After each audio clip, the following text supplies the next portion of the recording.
শুরু করছি আমাদের উপন্যাস আমৃত্যু ভালোবাসি তোকে। লিখেছেন সালমা চৌধুরী। গল্প পাঠে আমি লাবেবা। পর্ব সংখ্যা 21। তৎক্ষণাৎ মেঘের অভিব্যক্তি বদলে গেল। জোয়ার শক্ত হয়ে এলো। দীর্ঘশ্বাস ছেড়ে কপাল কুঁচকালো। মনে মনে বলল, আমি ওনাকে নিয়ে ভাবছি কেন? ওনাকে নিয়ে ভাবার তো মানুষ আছেই। তাছাড়াও উনি আমায় মেরেছেন, তার শাস্তি আল্লাহ ওনাকে দিয়েছেন। আমার তো এতে খুশি হওয়ার কথা। কথাগুলো ভেবে গাল ফুলালো। তারপর মায়ের মলিন মুখের পানে একবার তাকিয়ে আবার মনে মনে বলা শুরু করলো, যেখানে আম্মু আব্বু আর ভাইয়া কোনোদিন আমার গায়ে হাত তুলেননি, সেখানে উনি আমার গায়ে হাত তুললেন কোন অধিকারে? তাও আবার আরেকজনের জন্য। উনি আমাকে পছন্দ করলেও মেনে নিতাম। উনি তো জান্নাত আব্বুকে ভালোবাসেন, তাহলে আমার ওপর অধিকার দেখাতে আসেন কেন? কারো জীবনে অবাঞ্ছিতের ন্যায় পড়ে থাকার চেয়ে একাকী জীবন কাটানো অনেক ভালো। আমি আপনার জীবনে অবাঞ্ছিত হয়ে থাকতে চাই না। আজ থেকে আমার মনে হিটলারের কোনো অস্তিত্ব থাকবে না। একবার সুস্থ হই শুধু, আমার জীবনের সকল সিদ্ধান্ত আমি নিব। আমার ব্যাপারে কাউকে নাক গলাতে দেব না। হালিমা খান মেয়ের কপালে হাত রেখে ব্যস্ত হলেন জলপট্টি দেওয়ার জন্য। গত রাত থেকে নাওয়া খাওয়া এক করে মেয়ের যত্ন নিচ্ছেন। চোখ মুখে ক্লান্তির ছাপ স্পষ্ট। মেঘের মাথায় জলপট্টি দিতে দিতে মেঘের চুলে হাত দিলেন। দীর্ঘ চুলে জট লেগে অগোছালো হয়ে আছে। হালিমা খান কোমল কণ্ঠে মেয়েকে বললেন, তুই সুস্থ হলে তোকে নিয়ে পার্লারে যাব। মেঘ ছোট করে শুধালো, কেন? হালিমা খান শ্বাস ছেড়ে শীতল কণ্ঠে বললেন, তোর চুলগুলো কাটাতে হবে। মেঘ কাঁদকে উঠে বলল, না, চুল ছোট করবো না আমি। হালিমা খান মেয়ের মাথায় হাত বোলাতে বোলাতে ঠান্ডা স্বরে বোঝাচ্ছেন, তুই তো নিজের যত্নই নিতে পারিস না, চুলের যত্ন কিভাবে নিবি? তার থেকে ভালো এখন চুলগুলো কেটে দিলে ভর্তি পরীক্ষা দিতে দিতে দেখবি বড় হয়ে যাচ্ছে। মেঘ চুপচাপ মায়ের কথা শুনছে, কোনো প্রতিবাদ করল না। চোখ বন্ধ করে শুয়ে আছে। এখনো জ্বর 100 ডিগ্রি ফারেনহাইটেই আছে। ঔষধ খাওয়ানো হচ্ছে, তারপরও কমছে না। প্রয়োজন ছাড়া কারো সাথে কথা বলে না। সারাক্ষণ চোখ বন্ধ করেই শুয়ে থাকে, আর না হয় ঘুমায়। তানভীর বিকেলে বের হয়েই এমপির সম্মেলনে গেল। সেখানে প্রোগ্রাম শেষ করে তারা কয়েকজন মিলে এলাকায় বেরিয়েছে ভোট চাওয়ার জন্য। এক গলিতে কয়েকটা বাসায় ভোট চাওয়ার পর আচমকা তানভীরের নজর পড়ে মেইন রোডে। সাথের কয়েকজনকে দায়িত্ব দিয়ে তানভীর দৌড়ে বেরিয়ে এসেছে গলি থেকে। মেইন রোডে এসে গলা উঁচু করে ডাকলো, এই মেয়ে দাঁড়াও। বন্যা সহসা পেছনে ঘুরল। তানভীরকে দেখে বিস্মিত হয়ে বলল, ভাইয়া আপনি? তানভীর কয়েক কদম এগিয়ে বন্যার মুখোমুখি হয়ে গম্ভীর কণ্ঠে প্রশ্ন করল, আমি তোমার কোন জন্মের ভাই? তানভীরের গুমরামুখ কথায় বন্যা কিছুটা ভ্যাবাচেকা খেল। উদ্গিন্ন কণ্ঠে বলল, না মানে আপনি মেঘের ভাইয়া তাই। তানভীর এবার কিছুটা কড়া স্বরে বলল, আমাকে ভাইয়া ডাকার অধিকার শুধু মেঘের। তোমার ইচ্ছে হলে তানভীর ভাই বলতে পারো, কিন্তু মায়ের পেটের ভাইয়ের মতো ভাইয়া ভাইয়া বলে ডাকবা না। বন্যা আস্তে আস্তে বিড়বিড় করল, মেঘের ভাইগুলো এমন কাঠখোট্টা কেন? এতদিন শুধু মেঘের মুখেই শুনতাম, এখন দেখি সত্যি সত্যি। তানভীর টিস্যু দিয়ে নাক মুখে ছোট করে শুধালো, কোথায় যাওয়া হচ্ছে শুনি? বন্যা তটস্থ হয়ে বলল, ফুচকা খেতে। বন্যা পুনরায় স্বাভাবিক কণ্ঠে প্রশ্ন করল, আপনি এখানে কেন ভাইয়া? প্রশ্ন শেষ করার আগেই চোখ পড়ল তানভীরের দিকে। তানভীর তীক্ষ্ণ দৃষ্টিতে চেয়ে আছে। বন্যা ঢোক গিলে ছোট করে বলল, সরি তানভীর ভাই। তানভীর মুচকি হেসে উত্তর দিল, সামনে নির্বাচন, তাই ভোট চাইতে এসেছিলাম। বন্যা নিরুদ্বেগ কণ্ঠে বলল, ও। তানভীর কপাল কুঁচকে বলল, এভাবে রিয়েক্ট করলা কেন? আমাদের এমপিকে কি পছন্দ না? ভোট দিবা না? বন্যা আতঙ্কিত হয়ে তাকালো তানভীরের দিকে। ডানে বামে মাথা নাড়িয়ে বলল, না না, তেমন কোনো বিষয় না, তাছাড়া আমি তো ভোটারই হইনি। তানভীর বিরক্তি নিয়ে বলল, তাতে কি হয়েছে? তোমার আব্বু আম্মু বড় বোন তো আছে। তারা তো ভোটার, যেভাবে রিয়েকশন দিচ্ছ মনে হচ্ছে গোষ্ঠীর কাউকে ভোট দিতে দিবে না। বন্যা মুখ ফুলিয়ে শ্বাস ছেড়ে আস্তে করে বলল, আপনাদের এমপিকেই ভোট দিতে বলবো। তানভীর মোলায়েম কণ্ঠে বলল, ঠিক আছে, এখন বাসায় যাও, কিছুক্ষণের মধ্যেই তোমাদের বাসায় আসছি, সবাইকে হালকা নাস্তা দিও। বন্যার চোখ গুলগুল করে চাইল, তারপর ছোট করে বলল, আমি ফুচকা খেতে যাচ্ছিলাম। তানভীর কণ্ঠ ভারী করে বলল, একদিন ফুচকা না খেলে কি মরে যাবে?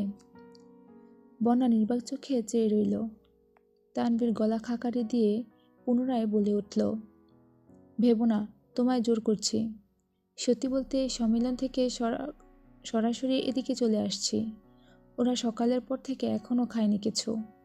তোমাদের এদিকে নাস্তা খাওয়ার মতো কোনো দোকান, রেস্টুরেন্ট কিছুই নেই। কাজ না শেষ করে যাওয়াও সম্ভব না। আবার সন্ধ্যার আগে কাজ শেষ করতে হবে। তুমি বনুর বেস্ট ফ্রেন্ড, সেই সুবাদে তোমাকে বলছি। আমাকে না খাওয়ালেও চলবে, ওদের জন্য একটু চা বিস্কিট আর হালকা নাস্তার ব্যবস্থা করে দিলে খুব ভালো হতো। বন্যা স্বাভাবিক কণ্ঠে বলল, জি অবশ্যই, আমি বাসায় গিয়ে ব্যবস্থা করছি। আপনি সবাইকে নিয়ে বাসায় আসবেন প্লিজ। বন্যা পুনরায় প্রশ্ন করল, বাসা চিনেন? তানভীর উপর নিচে মাথা নাড়ালো। বন্যা আর কথা না বাড়িয়ে চুপচাপ বাসার দিকে হাঁটা দিল। বন্যাদের মধ্যবিত্ত পরিবার, বাবা সরকারি কর্মকর্তা, বন্যারা 2 বোন আর 1 ভাই। বন্যার বড় বোনের স্নাতক শেষ, এখন চাকরির জন্য পড়াশোনা করছে আর বিভিন্ন চাকরির পরীক্ষা দিচ্ছে। বন্যার ছোট মেয়ে, তাছাড়া বন্যার একটা ছোট ভাইও আছে, এখন ক্লাস 8-এ পড়ে, নাম হৃদ। বন্যা বাসায় গিয়ে আম্মুকে আর বোনকে বলে রান্নার ব্যবস্থা করছে। কিছুক্ষণ সময়ের মধ্যেই নুডলস, পাকোড়া, ফিরনি সাথে চা বিস্কিট রেডি করে ফেলেছে। কিছুক্ষণ পর হাজির হলো সকলে। এলাকার সব বাড়িতে বলে শেষের দিকে গিয়েছে বন্যাদের বাসায়। কলিং বেল চাপতে কিছুক্ষণের মধ্যে বন্যা এসে দরজা খুলে দিল। তানভীর 2টা শপিং ব্যাগ এগিয়ে দিল বন্যার দিকে। সবাইকে বসতে বলে বন্যা ভিতরে চলে গেছে। বন্যার আম্মু সকলকে নাস্তা দিতে ব্যস্ত। বন্যার বোন কাজ শেষ করে আগেই নিজের রুমে চলে গেছেন। একটা শপিং ব্যাগ খুলতে চোখে পড়ল পার্সেল করা ফুচকা। বন্যা আশ্চর্য নয়নে তাকিয়ে আছে আর বিড়বিড় করে বলছে, তানভীর ভাই আমার জন্য ফুচকা এনেছেন? উনি কবে থেকে এত ভালো মানুষ হলেন? তারপর দ্বিতীয় শপিং খুলে দেখল এতে আপেল, মাল্টা আরও কি ফল। বন্যাদের বাসায় টুকটাক নাস্তা করে বেরিয়ে পড়েছে সকলে। বন্যা রান্নাঘর থেকে বেরিয়ে মায়ের সাথে মেন গেট পর্যন্ত এসে দাঁড়িয়েছে। তানভীর হাসি মুখে বন্যার মায়ের কাছ থেকে বিদায় নিল। তারপর বন্যার দিকে চেয়ে স্বাভাবিক কণ্ঠে বলল, তোমার বান্ধবী অসুস্থ, খোঁজ নিও ওর, আসছি। তারপর চুপচাপ বেরিয়ে চলে গেল তানভীর। তানভীর যাওয়ার পরপরই বন্যার রুমে এসে মেঘকে কল দিল। টানা 2বার কল বেজে শেষ হয়েছে। তৃতীয়বার রিসিভ হলো। বন্যা চিন্তিত স্বরে শুধালো, তুই নাকি অসুস্থ, কি হয়েছে তোর? মেঘ জ্বরের ঘোরে কথা বলতে পারছে না, কাঁপা কাঁপা গলায় বলল, জ্বর। তোকে কে বলল? বন্যা স্বাভাবিক কণ্ঠে জবাব দিল, তানভীর ভাই আসছিল, উনিই বলে গেলেন। মেঘ কপাল কুঁচকে গলায় একটু জোর দিয়ে বলল, ভাইয়া তোদের ওখানে গিয়েছিল কেন? বন্যা বলল, আমাদের এলাকাতে ভোট চাইতে এসেছিলেন, আরও কয়েকজন ছিল, আমাদের বাসায় হালকা নাস্তা করে গেছেন আর তোর কথা বলে গেছেন। মেঘ ঠান্ডা কণ্ঠে বলল, ও আচ্ছা। বন্যা পুনরায় শুধালো, জ্বর কি বেশি, আর জ্বর কিভাবে বাঁধালি? মেঘ ভরার শীতল কণ্ঠে উত্তর দিল, অনেক বেশি, এমনিই উঠছে। মেঘ মনে মনে ভাবছে, আবির ভাই থাপ্পড় মেরেছে, এটা কোনোভাবে বন্যাকে বলা যাবে না। বন্যা উত্তেজিত কণ্ঠে বলল, বেবি শোন না। মেঘ জ্বরের ঘোরেই বলছে, বল, শুনছি। বন্যা দ্বিগুণ উত্তেজিত কণ্ঠে বলল, জানিস তোর ভাই তো আমার জন্য ফুচকা নিয়ে আসছে আজ। মেঘ এবার চোখ গুলগুল করে চাইল, গলা ঝেড়ে বলল, কাহিনী কি, পুরোটা বল। বন্যা এবার স্বাভাবিক কণ্ঠে সম্পূর্ণ ঘটনা খুলে বলল। সবটা শোনার পর মেঘের সোজাসাপটা উত্তর, শোন, আমার ভাই যতই রাগ দেখাক না কেন, দিন শেষে আমার পছন্দের সব জিনিস ভাইয়াই এনে দেয়। আবির ভাইয়ের মতো এত নিষ্ঠুর না। তাই ভবিষ্যতে আমার ভাইকে নিয়ে বাজে কথা বলবি না। বন্যা উদ্বিগ্ন কণ্ঠে বলল, আবির ভাইয়ের সাথে আবার কিছু হয়েছে নাকি? মেঘ থাপ্পড়ের কথা এড়িয়ে গিয়ে বলল, ওনার ফোনে একটা মেয়ের ছবি দেখেছি। তাছাড়া জান্নাত আপুর সাথেও গতকাল কত মধুর স্বরে কথা বলেছেন। আমার মনে হয় জান্নাত আপুকেই উনি পছন্দ করেন। বন্যা বিরক্তি নিয়ে বলা শুরু করলো, ফালতু ব্যাটারি নিয়ে একদম ভাববি না তুই। তোর জন্য কিউট একটা বয়ফ্রেন্ড খুঁজে দিব, তুই কোনো চিন্তা করিস না। ওই বেটার কথা তো ভুলেও ভাববি না। ওই বেটা কি হারাচ্ছে সেটা একদিন ঠিক বুঝবে। মেঘের অক্ষিপট ভিজে আসছে। গলা খাকারি দিয়ে আস্তে করে বলল, সময় পেলে আমায় দেখতে আসিস, রাখছি এখন। সঙ্গে সঙ্গে কল কেটে দিল মেঘ। বন্যাও বুঝতে পারল মেঘের মন খারাপ, তাই আর বিরক্ত করেনি। মেঘ নীরবে কিছুক্ষণ চোখের জল ফেলে বিড়বিড় করে বলল, আমাকে অনুভূতিহীন আর নিষ্ঠুর হতে হবে, যাতে দুনিয়ার কোনো কষ্ট আমায় ছুঁতে না পারে। তারপর রুমের ছাদের দিকে চেয়ে অন্যমনস্ক কণ্ঠে গুনগুন করে গান গাইছে। আবো ছায়া চলে যায় জলের দিন, অভিমান জমে জমে আমি ব্যথাহীন। আহারে জীবন, আহা জীবন, জলে ভাসা পদ্ম যেমন। রাত 9টার দিকে আলী আহমদ খান আর মোজাম্মেল খান বাসায় ফিরেছেন। খাওয়া দাওয়া শেষ করে আবিরকে দেখতে এসেছেন। কিছুক্ষণের মধ্যে তানভীর ও বাসায় ঢুকেছে। নিজের রুমে গিয়ে ফ্রেশ হয়ে মেঘের রুমে গেল। হালিমা খান মেঘের মাথায় জলপট্টি দিচ্ছেন। মেঘ চোখ বন্ধ করে শুয়ে আছে। মেঘের কাছে কিছুক্ষণ বসে আবিরের রুমে চলে গেল তানভীর। মালিহা খান ছেলের মাথার কাছে বসে বসে মাথায় হাত বোলাচ্ছেন। জ্বর কিছুটা কমেছে, তবে হাতে হালকা ব্যথা, সাথে ফোলাটাও আছে। আলী আহমদ খান আর মোজাম্মেল খান চেয়ারে বসে আছেন। তানভীর রুমে ঢুকে অন্য পাশে ঘুরে এসে আবিরের বিছানায় বসল। কপালে হাত দিয়ে তাপমাত্রা বোঝার চেষ্টা করল।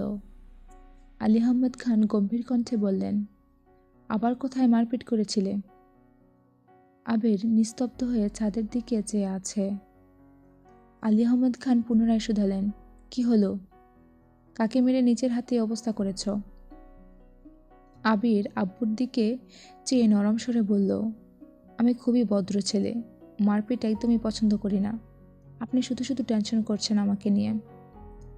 আবিরের ভাবের কথা শুনে তানভীর বিস্ময় চোখে চেয়ে আছে আর মনে মনে বলছে, বাহ ভাইয়া বাহ, কি নাটকটাই না করছো। বলতেই হয়, আপনি গুরু আমি শিষ্য, বুদ্ধি আমার কম, আপনি বুঝাইয়া দিলে আমি বুঝিতে সক্ষম। মোজাম্মেল খান কঠিন স্বরে বলে উঠলেন, মারপিট যদি নাই করবা তাহলে এই অবস্থা হলো কেন শরীরের? আবির আমতা আমতা করে বলল, রাস্তায় কিসের সাথে ধাক্কা লেগে কেটে গিয়েছিল। তানভীর মিটিমিটি হাসছে আর মনে মনে বিড়বিড় করছে, আহারে বেচারা ভাই আমার। আলী আহমদ খান বিরক্তি স্বরে বললেন, আগেই বলেছিলাম বাইক না কিনতে। 3-3টা প্রাইভেট কার থাকার পরও তোমাদের হয় না।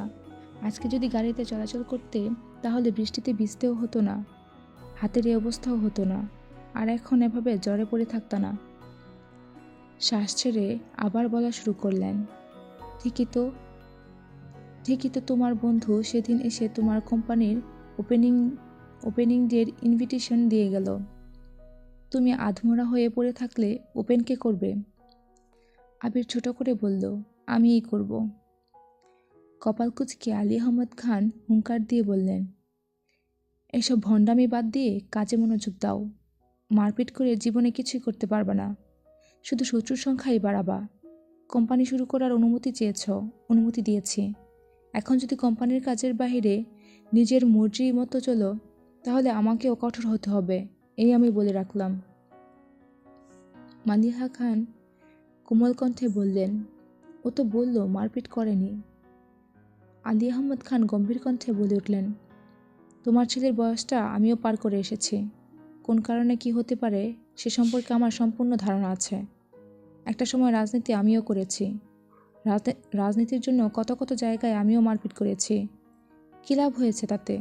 দিন শেষে সব ছেড়ে ব্যবসা শুরু করতে হয়েছে। তোমার ছেলেকে সময় থাকতে বোঝাও, এসব ঝামেলাতে না জড়িয়ে কাজে মনোযোগ দিতে। আলী আহমদ খানের কথা শুনে আবির, তানভীর আর মালিহা খান তিনজনই বিস্ময়কর দৃষ্টিতে তাকিয়ে রইল। কিছুক্ষণ পর মালিহা খান নরম স্বরে বলে উঠলেন, আপনার রক্তই তো পেয়েছে। বড়ামোর কথা শুনে তানভীর ফিক করে হেসে উঠল। আলী আহমদ খান বিরক্তি হয়ে বললেন, তোমার ছেলেকে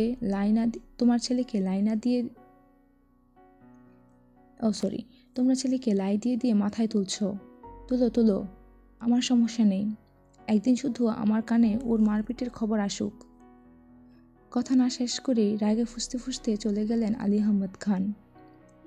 তানভীর নিঃশব্দে হেসেই চলেছে। মোজাম্মেল খান কঠিন স্বরে বলে উঠলেন, এত হেসে লাভ নেই। রাজনীতি করার অনুমতি পেয়েছ বলে যা তা করে বেড়াবে, তা কিন্তু সহ্য করব না আমরা। তোমাদের দুই ভাইকেই সাবধান করে দিচ্ছি, এই বাড়িতে থাকতে গেলে বাধ্য ছেলের মতোই থাকতে হবে। মোজাম্মেল খানও বেরিয়ে গেছেন। মালিহা খান ছেলেদের মাথায় হাত বোলাতে বোলাতে বললেন, তুই এত বছর বাইরে ছিলি, এখানে কার সাথে ঝামেলা করিস? আবির কপাল কুঁচকে তাকালো মায়ের দিকে, কণ্ঠ ভারী করে বলল, আম্মু তুমি অন্তত এসব কথা বলো না। আমি মারপিট করিনি, এমনি কেটে গেছে, এত চিন্তা করো না তো। আবির শ্বাস ছেড়ে আবার বলল, বিশ্বাস না করলে তোমার সামনে তানভীরকে জিজ্ঞেস করছি। কিরে তানভীর, আমি কি মারপিট করি? আবির এরকম প্রশ্নে ভেবাচাকা খেল তানভীর। কিছুটা নড়ে চড়ে হাসি চেপে বলল, না, একদমই না। ভাইয়ার মতো নিষ্পাপ একটা শিশু কি মারপিট করতে পারে? বড় আম্মু তুমি শুধু শুধু চিন্তা করছো। মালিহা খান কিছু বলার আগে আবির বলে উঠল, আম্মু তুমি এখন আব্বুর কাছে যাও, রাগে ফুঁসতেছে মনে হয়।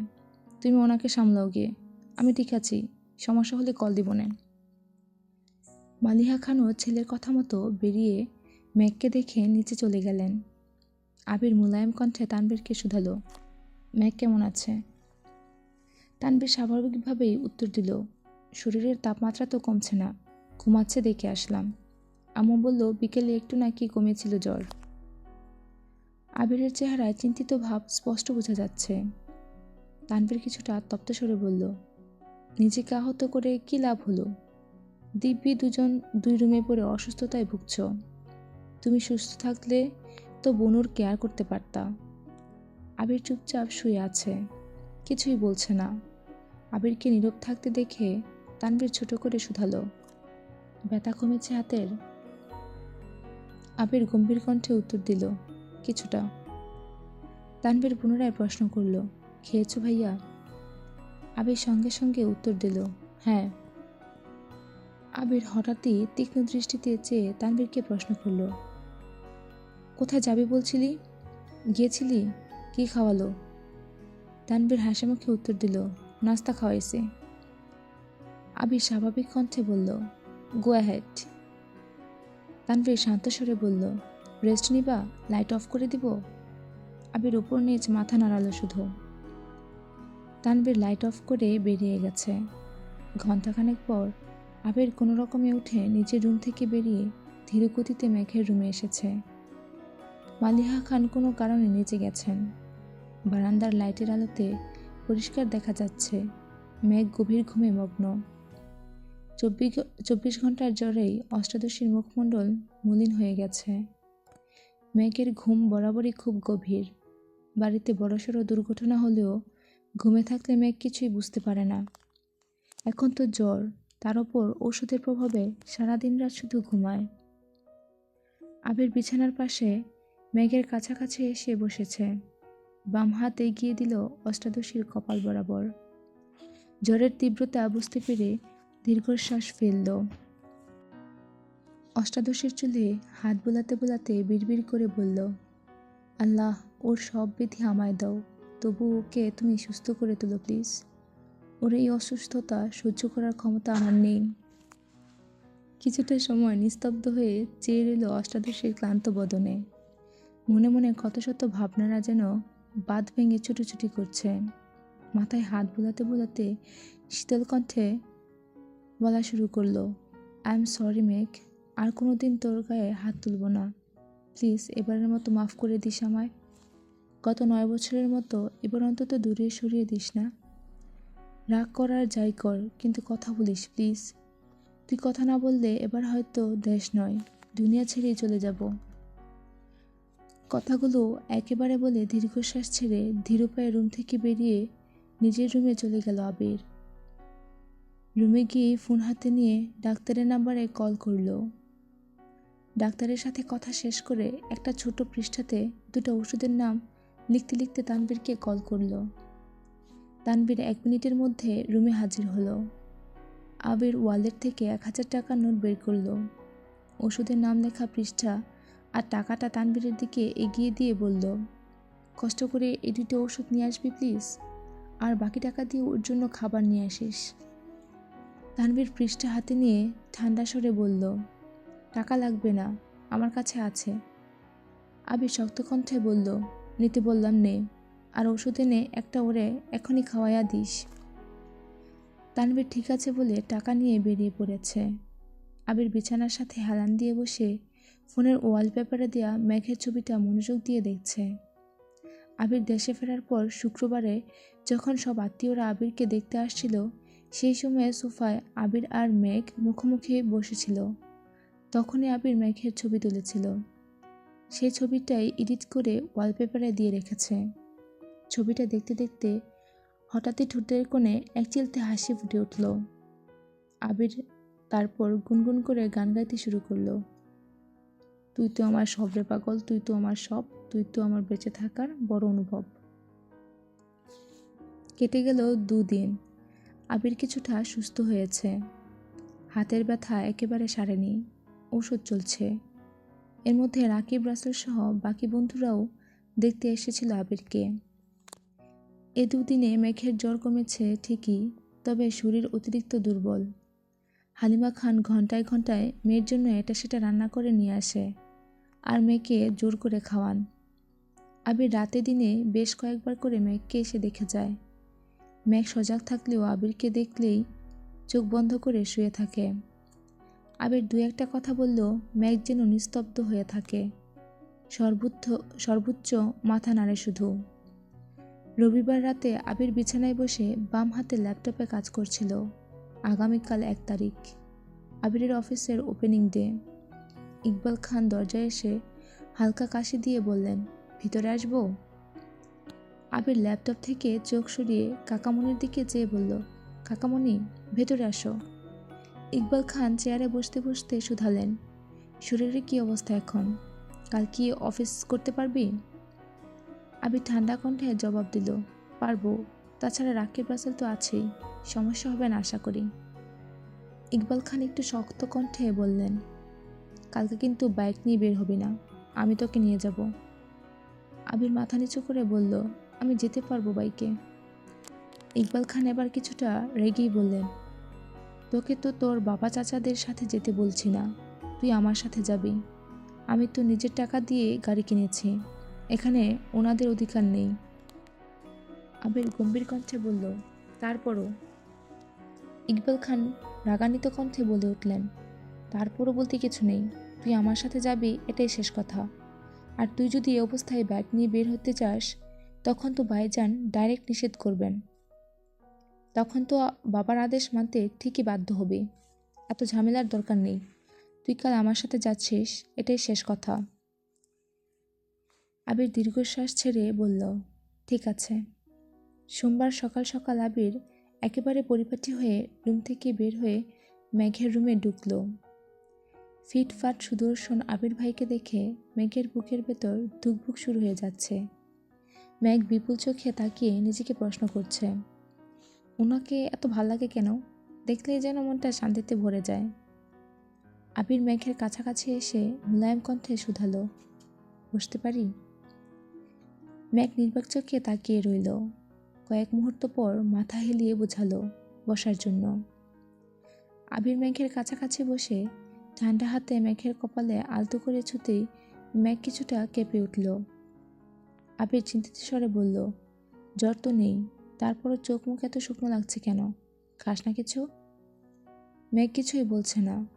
আবির পুনরায় বলল, বাইরের কিছু খাবি? আসার সময় নিয়ে আসবো? মেঘ সঙ্গে সঙ্গে মাথা নেড়ে না করল। আবির উদ্গ্রীব হয়ে বলল, কি খাবি বল? রেস্টুরেন্টের খাবার? কেক, বিস্কিট, চানাচুর, চিপস, চকলেট নাকি আইসক্রিম? মেঘ আস্তে করে বলল, কিছু খাবো না। আবির ভ্রু নাচিয়ে শুধালো, চিপসও খাবি না? মেঘ ছোট করে বলল, না। না বলেই সঙ্গে সঙ্গে উল্টালো। আবির তীক্ষ্ণ দৃষ্টিতে চেয়ে দীর্ঘশ্বাস ছেড়ে বলল, আচ্ছা বাদ দে, আজ আমার নিজস্ব অফিসের প্রথম দিন, দোয়া করিস আমার জন্য। মেঘ আশ্চর্য নয়নে তাকিয়ে মনে মনে ভাবছে, আবির ভাই আমার কাছে দোয়া চাইতে এসেছেন? এটা কি স্বপ্ন নাকি? মেঘ মন খারাপ সরিয়ে হাসি মুখে বলল, ফি আমানিল্লাহ, আপনার জন্য অনেক অনেক শুভকামনা রইল। মনে মনে বলল, দোয়া করি আপনি আপনার ব্যবসা আর জানাতাবুকে নিয়ে সুখে থাকুন। আবির স্বাভাবিক কণ্ঠে বলল, ধন্যবাদ, তুই সাবধানে থাকিস আর খাওয়া দাওয়া ঠিক মতো করিস, আসছি। আবির রুম থেকে বের হতে হতে মনে মনে বলছে, দোয়া কর যেন খুব তাড়াতাড়ি সাকসেসফুল হতে পারি আর তোকে আমার করে নিতে পারি। এতটুকু ছিল আমৃত্যু ভালোবাসি তোকে পর্ব সংখ্যা 21। পরবর্তী পর্বগুলো দ্রুত পেতে অবশ্যই সাবস্ক্রাইব করবেন। আমৃত্যু ভালোবাসি তোকে লিখেছেন সলমা চৌধুরী। পর্ব সংখ্যা 22। মেঘের রুম থেকে বেরিয়ে আবির নিচে এসে ডাইনিং টেবিলে বসেছে। মিম, মেঘ, তানভীর কেউ নেই। কেমন যেন সুস্থির পরিবেশ। মিম বা মেঘ না থাকলে আদিও যেন চুপচাপ থাকে। অসুস্থতার কারণে 2-3 দিন আবির রুমেই খেয়েছে, তাই তেমন কোনো কিছু উপলব্ধি করেনি। কিন্তু খাবার টেবিলে মেঘ নেই, এতেই যেন বুকটা কেঁপে উঠল আবিরের। তানভীর রুম থেকে রেডি হয়ে নামতে গেলে আকলিমা খান ডেকে বললেন, তানভীর, মিমকে একটু ডাক দিয়ে আয় তো। গত সপ্তাহেই মিম উপরের রুমে শিফট হয়েছে, তবে এখনও মন তার নিচেই পড়ে থাকে। ক্ষণে ক্ষণে ভাইয়াকে আর মাকে দেখতে ছুটে, আবার উপরে আসলে মেঘের রুমে যায়, আবার নিজের নতুন রুম ঘোচায়। তানভীর মিমের দরজায় এসে ডাকলো, মিম খাবি না? মিম জবাব দিল, আসছি ভাই। তানভীর এসে খেতে বসে কিছুক্ষণ পর মিমও এসেছে। মোজাম্মেল খান আবিরের দিকে তাকিয়ে বললেন, তুমি কি আজও বাইকে যাওয়ার চিন্তা ভাবনা করছো? আবির কিছু বলার আগেই ইকবাল খান বলে উঠলেন, না না, আবির আমার সাথে যাবে। আলী আহমেদ খান গম্ভীর কণ্ঠে বললেন, সেই ভালো, তুই নিয়ে যাস, ওর তো আবার আমাদের সাথে আমাদের গাড়িতে চলাফেরা করতে সমস্যা। আবির চটজলদি খাওয়া শেষ করলো। যাওয়ার আগে স্বাভাবিক কণ্ঠে বলল, আপনারা টাইম মতো চলে আসবেন প্লিজ। তানভীরের দিকে চেয়ে বলল, তুই কি এখন যেতে পারবি? তানভীর জবাব দিল, একটু পরে যাই। আবির শান্ত স্বরে বলল, ঠিক আছে, তাড়াতাড়ি চলে আসিস, আর বাইকের চাবি রুমে আছে, নিয়ে আসিস। তানভীর হাসি মুখে মাথা নাড়ালো। আলী আহমদ খান, মোজাম্মেল খান, ইকবাল খান থেকে শুরু করে রাকিব, রাসেলেরও আব্বু চাচ্চু যারা ছিলেন তারা সকলেই এসেছেন। অফিসের কলিগদের সহ সকলকে দুপুরে খাওয়ানো হয়েছে। আবিরের একজন পরিচিত ছোট ভাই, নাম মিরাজ, তাকে আবিরের পিএস হিসেবে নিযুক্ত করা হয়েছে। সারাদিনের ব্যস্ততা শেষে যখন ঢাকার বুকে সন্ধ্যা, তখন তানভীরের সঙ্গে বাড়ি ফিরেছে আবির, সাথে কয়েক প্যাকেট বিরিয়ানি। বাসায় ঢুকে তানভীর বিরিয়ানিগুলো সবাইকে দিতে ব্যস্ত হলো। আবির একটা প্যাকেট নিয়ে সিঁড়ি দিয়ে উঠে মেঘের রুমে চলে গেল। মেঘ পাশ ফিরে ফেসবুকে ভিডিও দেখছিল। আবির গলা খাকারি দেওয়াতে পিছনে ঘুরেছে। আবির বিরিয়ানির প্যাকেটে ঘি দিয়ে ছোট করে বলল, তোর জন্য এনেছি, খেয়ে নিস। মেঘ কপাল কুঁচকে প্রশ্ন করল, কি এতে?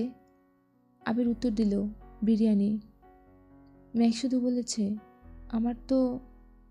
আবির সঙ্গে সঙ্গে বলে উঠল, আমি জানি তোর বিরিয়ানির থেকেও কাচ্চি অনেক বেশি পছন্দ, কিন্তু সব দিক বিবেচনা করে অফিসে বিরিয়ানিই দেওয়া হয়েছে।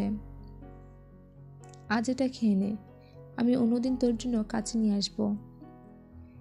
মেঘ আর কিছু বলল না। আবিরও বিরিয়ানি রেখে নিজের রুমে চলে গেছে। 2-3 দিন কেটে গেল। আবিরের ব্যস্ততা এখন দ্বিগুণ বেড়েছে। 2 অফিসের সিইও এর দায়িত্ব পালন করা চারটেখানে কথা নয়। তারপরও কোনো কাজে ফাঁকি দেয় না ছেলেটা। নিজেকে প্রতিষ্ঠিত করার ঝোঁক মাথাচাড়া দিয়ে বসেছে।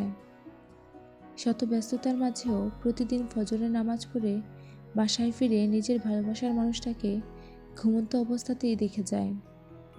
হালিমা খান ইদানিং মেঘের সাথে থাকায় আবিরের সুবিধাই হয়েছে।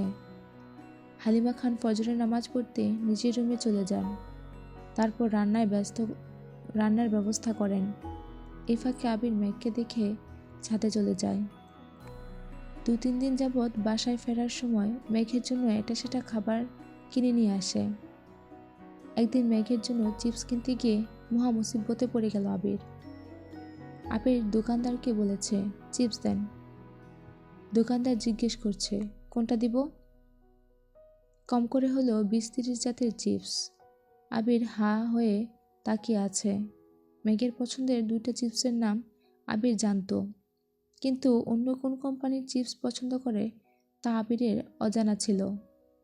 তাই দোকান থেকে সব ব্র্যান্ডের চিপস 2টা করে মোটামুটি 1 বস্তা চিপস নিয়ে মেঘের রুমে হাজির হলো। বাকি সময়টা তখন বিকেল ছিল। ড্রয়িং রুমে কেউ ছিল না। এত চিপস দেখে মেঘ অগার মতো চেয়ে থেকে শুধালো, আপনি কি চিপসের ব্যবসা শুরু করেছেন? আবির স্বভাবসুলভ গম্ভীর কণ্ঠেই উত্তর দিলেন, তোর পছন্দের চিপস কোনগুলো বের কর। এত চিপসের ভিড় থেকে 5টা পছন্দের চিপস বের করে বলল, এগুলোই আমার পছন্দ। আবির ভারী কণ্ঠে বলল, বাকিগুলো টেস্ট করতে পারিস, ভালো লাগলে পছন্দের লিস্ট বাড়াবি, আর ভালো না লাগলে মিম আর আদিকে দিয়ে দিস। বৃহস্পতিবার সকালে আবির অফিসে যাওয়ার পথে মিমকে ডেকে ছাদের চাবি দিয়ে বলল, মেঘের শরীর ভালো থাকলে ওরে নিয়ে একটু ছাদে যাস। মিম চাবি নিয়ে উত্তর দিল, ঠিক আছে ভাইয়া। আবির অফিস থেকে ফেরার পথে মেঘের কোচিং আর টিউশন থেকে এই সপ্তাহের সকল নোট আর পরীক্ষার প্রশ্নগুলো এনে মেঘের রুমে টেবিলের উপর রেখে নিজের রুমে চলে গেছে। মিম আর মেঘ ছাদে ঘুরে ঘুরে ফুল গাছগুলো দেখছিল। নয়নতারা কুড়িয়ে 2 বোন 2টা কানে গুজে কয়েকটা ছবিও তুলেছে, আর এটা সেটা হাজারো গল্প করছে। 1 সপ্তাহে মেঘের শরীর কিছুটা সুস্থ হয়েছে, তবে মায়ের ঘন্টায় ঘন্টায় আনা খাবার খেতে হচ্ছে। আবিরও এটা সেটা নিয়ে আসে। মোজাম্মেল খান অথবা আলী আহমদ খান রুটি, কলা, ফল দিয়ে আসে। তানভীর রাতে ফেরার সময় যা চোখের সামনে পড়ে তাই নিয়ে আসে। খেতে খেতে আর শুয়ে থাকতে থাকতে ক্লান্ত হয়ে গেছে। বেশ খানিকটা সময় ছাদে ঘুরোঘুরি করে নিচে এসে যে যার রুমে চলে গেছে। মেঘ রুমে ঢুকতেই চোখ পড়ল টেবিলের উপর রাখা প্রশ্ন আর শিটের দিকে। এগুলো নিয়ে উল্টিয়ে পাল্টিয়ে দেখল। বুঝতে বাকি নেই যে এইগুলো আবির ভাই এনেছেন। মেঘ সন্ধ্যার পরে পড়তে বসেছে। অসুস্থতার ফলে 1 সপ্তাহ যাবৎ বই নিয়ে বসতেই পারছিল না মেয়েটা। কিছুক্ষণ পড়াশোনা করে আবির ভাইয়ের আনা প্রশ্নগুলো দিয়ে পরীক্ষা দিয়ে নিজের অবস্থা চেক করছিল। প্রতি শুক্রবারের নেই এই শুক্রবারটাও ভালোভাবেই কাটল সকলের। আবির আসরের নামাজ পড়ে করিডোর দিয়ে নিজের রুমের দিকে যাচ্ছিল। হঠাৎই সামনে পড়ল মেঘ। একটা স্কাই ব্লু কালারের জামার সাথে সাদা ওড়না গলায় পেঁচিয়েছে। হাতে একটা পার্স নিয়ে খোলা চুলে বের হচ্ছে রুম থেকে। স্ট্রেট লম্বা চুলগুলো আগা হাঁটু ছুঁই ছুঁই। আবির ক্ষুদ্র চোখে তাকিয়ে রইল অষ্টাদশীর পানে। মেঘ রুম থেকে বেরিয়েই মুখোমুখি হলো আবির ভাইয়ের। সাইড কেটে চলে যেতে চাইলে আবির প্রশ্ন করে উঠল, এভাবে চুল ছেড়ে কোথায় যাচ্ছিস? মেঘ মাথা নিচু করে ছোট করে উত্তর দিল, পার্লারে। আবির কপাল কুঁচকে শুধালো, কেন? মেঘ মাথা নিচু করে পুনরায় উত্তর দিল, চুল কাটাতে। আবির এবার তীক্ষ্ণ দৃষ্টিতে তাকিয়ে বলল, তোকে চুল কাটার অনুমতি কে দিয়েছে? মেঘ একদমই বলে ফেলল, আম্মু বলেছে আমি নাকি চুলের যত্ন নিতে পারি না, তাই কাটাতে যাচ্ছি। আবির গম্ভীর কণ্ঠে প্রশ্ন করল, মামুনি বলেছে? মেঘ উত্তর দিল, জি। আবির ভেতরে ভেতরে রাগে ফুঁসছে, কণ্ঠ দ্বিগুণ ভারী করে জানালো, চুল কাটাবি ভালো কথা, কিন্তু চুল কোমরের উপরে যেন না ওঠে। মেঘ অন্যদিকে মুখ করে অভিমানী স্বরে বলল, আমার চুল আমি কাটাবো, কারো অভিমতের প্রয়োজন নেই। আবির দাঁতে দাঁত চেপে দীর্ঘশ্বাস ফেলে কড়া স্বরে বলল, চুল কোমরের 1 ইঞ্চি উপরে উঠলে তোর খবর আছে। কথাটা বলা শেষ করা মাত্রই আবির দ্রুত পায়ে নিজের রুমের দিকে চলে গেল। অষ্টাদশীর স্ট্যাচুর মতো দাঁড়িয়ে বিড়বিড় করে বলল, আমার চুল আমি যা ইচ্ছে তাই করব, আপনার কথা আমি কেন শুনব? আপনি আপনার প্রিয়তমার ওপর অধিকার খাটান গিয়ে, আমার ওপর অধিকার খাটাতে হবে না। কথাগুলো একদমই বলে সিঁড়ি দিয়ে নেমে মায়ের রুমে চলে গেল। হালিমা খান মেয়েকে নিয়ে বাসার কাছে একটা পরিচিত পার্লারে গিয়েছেন। হালিমা খান বলেছিলেন কাঁধের নিচ পর্যন্ত কেটে ফেলতে, কিন্তু মেঘের মন টানছে না। চুলের প্রতি যেন তার বড্ড বেশি মায়া। মায়ের কথায় চুল কাটাতে রাজি হয়েছে সেই অনেক। হালিমা খানের জোরাজুরিতে মেঘ পিঠ পর্যন্ত চুল কাটাতে রাজি হয়েছে। পার্লারের মহিলা যখনই চুল কাটার জন্য কাঁচি হাতে নিল, তৎক্ষণাৎ মেঘের মনে পড়ে গেল আবির ভাইয়ের বলা কথাটা। মেঘ মনে মনে ভাবল, না না, আবির ভাইয়ের ওপর কোনো বিশ্বাস নেই। চুল ছোট করলে যদি ওই দিনের চেয়েও বেশি ছুঁড়ে মারে, তাহলে তো আমি মরেই যাব। থাক বাবা, এই ফালতু বেটার মার খেয়ে অকালে জীবন ত্যাগ করার কোনো প্রয়োজন নেই। আর কিছুদিন জীবনটা উপভোগ করে নেই। সঙ্গে সঙ্গে মেঘ চিৎকার দিয়ে উঠল। মেয়ের আচমকা চিৎকারে হালিমা খান কিছুটা ভড়কে গেলেন। চিন্তিত হয়ে জিজ্ঞেস করলেন, কি হয়েছে তোর? এভাবে চিৎকার করছিস কেন? মেঘ নিরুদ্বেগ কণ্ঠে বলল, কোমর পর্যন্ত কাটবো চুল। হালিমা খান কিছুটা বিরক্ত হয়ে বললেন, কোমর পর্যন্ত কাটালে আর কি হবে, সেই তো বড়ই থাকবে। মেঘ মন খারাপ করে উত্তর দিল, তারপরও কোমর পর্যন্তই কাটাবো, আর ছোট করবো না আম্মু, প্লিজ। হালিমা খানও আর জোর করলেন না। মেয়ের কথা মতো কোমর পর্যন্তই কাটালো চুল। কাজ শেষ করে সন্ধ্যার আগে আগে বাসায় ফিরেছেন মামে। আবির ড্রয়িং রুমের সোফায় বসে কফি খাচ্ছিল। কাউকে ঢুকতে দেখে চোখ তুলে এক পলক তাকালো। মেঘকে দেখে দৃষ্টি স্থির হলো। মেঘের চুল দেখার জন্য তীক্ষ্ণ দৃষ্টিতে চেয়ে রইল। মেঘ সিঁড়ি দিয়ে ওঠার পথে আবির ভাইয়ের দিকে তাকিয়ে ভেঙচি কেটে দ্রুত পায়ে উঠে নিজের রুমে চলে যাচ্ছে। মেঘের কোমর পর্যন্ত চুল দেখে আবির মাথা নিচু করে মুচকি হাসল। আবির কফি শেষ করে বাসা থেকে বেরিয়ে পড়েছে। প্রতি শুক্রবারের মতো মাগরিবের নামাজ পড়ে বন্ধুদের সাথে আড্ডা দিতে চলে গেছে। বাসায় ফিরতে ফিরতে 11টা বেজে গেছে। শনিবারে ডাইনিং টেবিলে নাস্তা করেছিল সকালে, তখনই মেঘ নেমে আসছে। চঞ্চল পায়ের নুপুরে ঝনঝন শব্দে আবির চাইল সিঁড়িতে। চুল ছোট করাতে যেন অন্যরকম সুন্দর লাগছে তার অষ্টাদশীকে। কোমরে পড়া চুলগুলো হাঁটার সঙ্গে সঙ্গে এদিক সেদিক নড়ছে। আবির সঙ্গে সঙ্গে দৃষ্টি নামিয়ে খাওয়ায় মনোযোগ দিল। মেঘ কাছাকাছি আসতেই আলী আহমদ খান প্রশ্ন করলেন, এখন শরীর কেমন? মেঘ একগাল হেসে উত্তর দিল, আলহামদুলিল্লাহ ভালো বড় আব্বু। তানভীর কয়েক সেকেন্ড তাকিয়ে প্রশ্ন করল, চুল কাটাইছিস নাকি?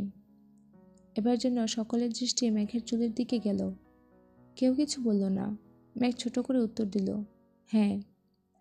তানভীর হুট করে বলে উঠল, ভালোই করেছিস, লম্বা চুলে তোকে শেওড়া গাছের পেতনির মতো লাগতো। কথাটা বলে তৎক্ষণাৎ তানভীর জিহ্বায় কামড় দিয়ে মাথা নিচু করে ফেলল। বাড়ির সকলে যে এখানে আছে সেটা তানভীরের মনেই ছিল না।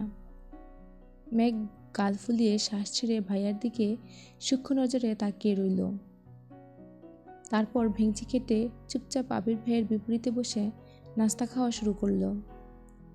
মোজাম্মেল খান রাগী স্বরে বললেন, নিজের বোনকে পেতনির সাথে তুলনা করছো? বাহ। ততক্ষণে আলী আহমদ খান খাবার শেষ করে উঠে গেছেন। ইকবাল খান হাসি মুখে বললেন, তানভীর মজা করে বলেছে, বাদ দাও তো ভাইয়া। মোজাম্মেল খান কঠিন স্বরে বললেন, আমার মেয়েকে নিয়ে কেউ যেন এরকম মজা আর না করে। আমার মেয়ের তুলনা শুধু পরীর সঙ্গেই সম্ভব। কথাটা বলেই মোজাম্মেল খান রাগে ফুঁসতে ফুঁসতে চলে যাচ্ছেন। এদিকে বাবার কথায় খুশিতে মেঘ সশব্দে হেসে উঠল। বাবার যাওয়ার দিকে তাকিয়ে তানভীর বিড়বিড় করে বলল, পেতনি তো তবুও কাছে থাকে, পরী হয়ে কোন দেশ বিদেশে ঘুরবে তখন তো খুঁজেও পাবে না। ইকবাল খান কিছুটা হেসে স্বাভাবিক কণ্ঠে বলল, ভাইয়ার সামনে এসব উল্টাপাল্টা মজা করিস না, এসব মজা ভাইয়া নিতে পারে না। তানভীরও আর কথা বাড়ালো না। ইকবাল খান খাবার খেয়ে উঠে পড়েছেন। আবির জন্য নীরব দর্শক। এক হাতে ফোনে কি চেক করছেন, অন্য হাতে খাবার খাচ্ছেন। মেঘও মনোযোগ দিয়ে খাবার খেতে ব্যস্ত। ভীম হঠাৎই বলে উঠল, আপু জানো কি হয়েছে? মেঘ ঘাড় ঘুরিয়ে মিমের দিকে তাকিয়ে বলল, কি হয়েছে? আবিরও ফোন থেকে দৃষ্টি সরিয়ে মিমের দিকে চাইল। মিম আবিরকে দেখেই ঢুক গিলে ছোট করে বলল, পরে বলবো নে। মেঘ বলে উঠল, কি হয়েছে বল। আবির মেঘের দিকে তাকিয়ে থমথমে কণ্ঠে বলল, চুপচাপ খেতে পারিস না? খেতে বসে এত কথা কিসের? মেঘ আর মিম দুজনেই মাথা নিচু করে চুপচাপ খাচ্ছে। আবিরও খাবার শেষ করে বেসিনে চলে গেছে। ততক্ষণে মালিহা খান ডাইনিং টেবিলের কাছে এসে শুধালেন, তোদের কি আর কিছু লাগবে? মেঘ উদ্গ্রীব হয়ে প্রশ্ন করল, আচ্ছা বড়াম্মু, তোমার ছেলের জন্মের পর কি মুখে মধু দাওনি? মালিহা খান হেসে উঠলেন। আবির বেরিয়ে যেতে যেতে রাশবাড়ি কণ্ঠে বলল, মধুতে বেজাল ছিল তাই খাইনি। মেঘ আশ্চর্য নয়নে সহসা ঘাড় ঘুরালো, কিন্তু ততক্ষণে আবির মেন গেট পেরিয়ে বেরিয়ে গেছে। মেঘ পুনরায় মালিহা খানের দিকে চাইল।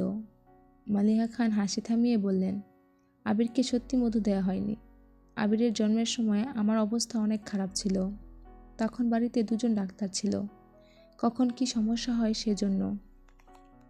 আর ডাক্তাররা কি মধু খেতে দিবে নাকি? বারবার নিষেধ করা হয়েছে, কোনো প্রকার মধু পানি খাওয়ানো যাবে না। আর তোর বড় আব্বুকে এখন কি দেখছিস? আবিরের জন্মের সময় ছেলেকে রেখে এক চুলো কোথাও নড়েনি। ডাক্তার যা যা বলেছে, যেভাবে বলেছে সেভাবেই সব করেছে। মেঘ মালিহা খানের দিকে তাকিয়ে নিরেট কণ্ঠে বলে, এজন্যই তোমার ছেলে এমন কাঠখোট্টা।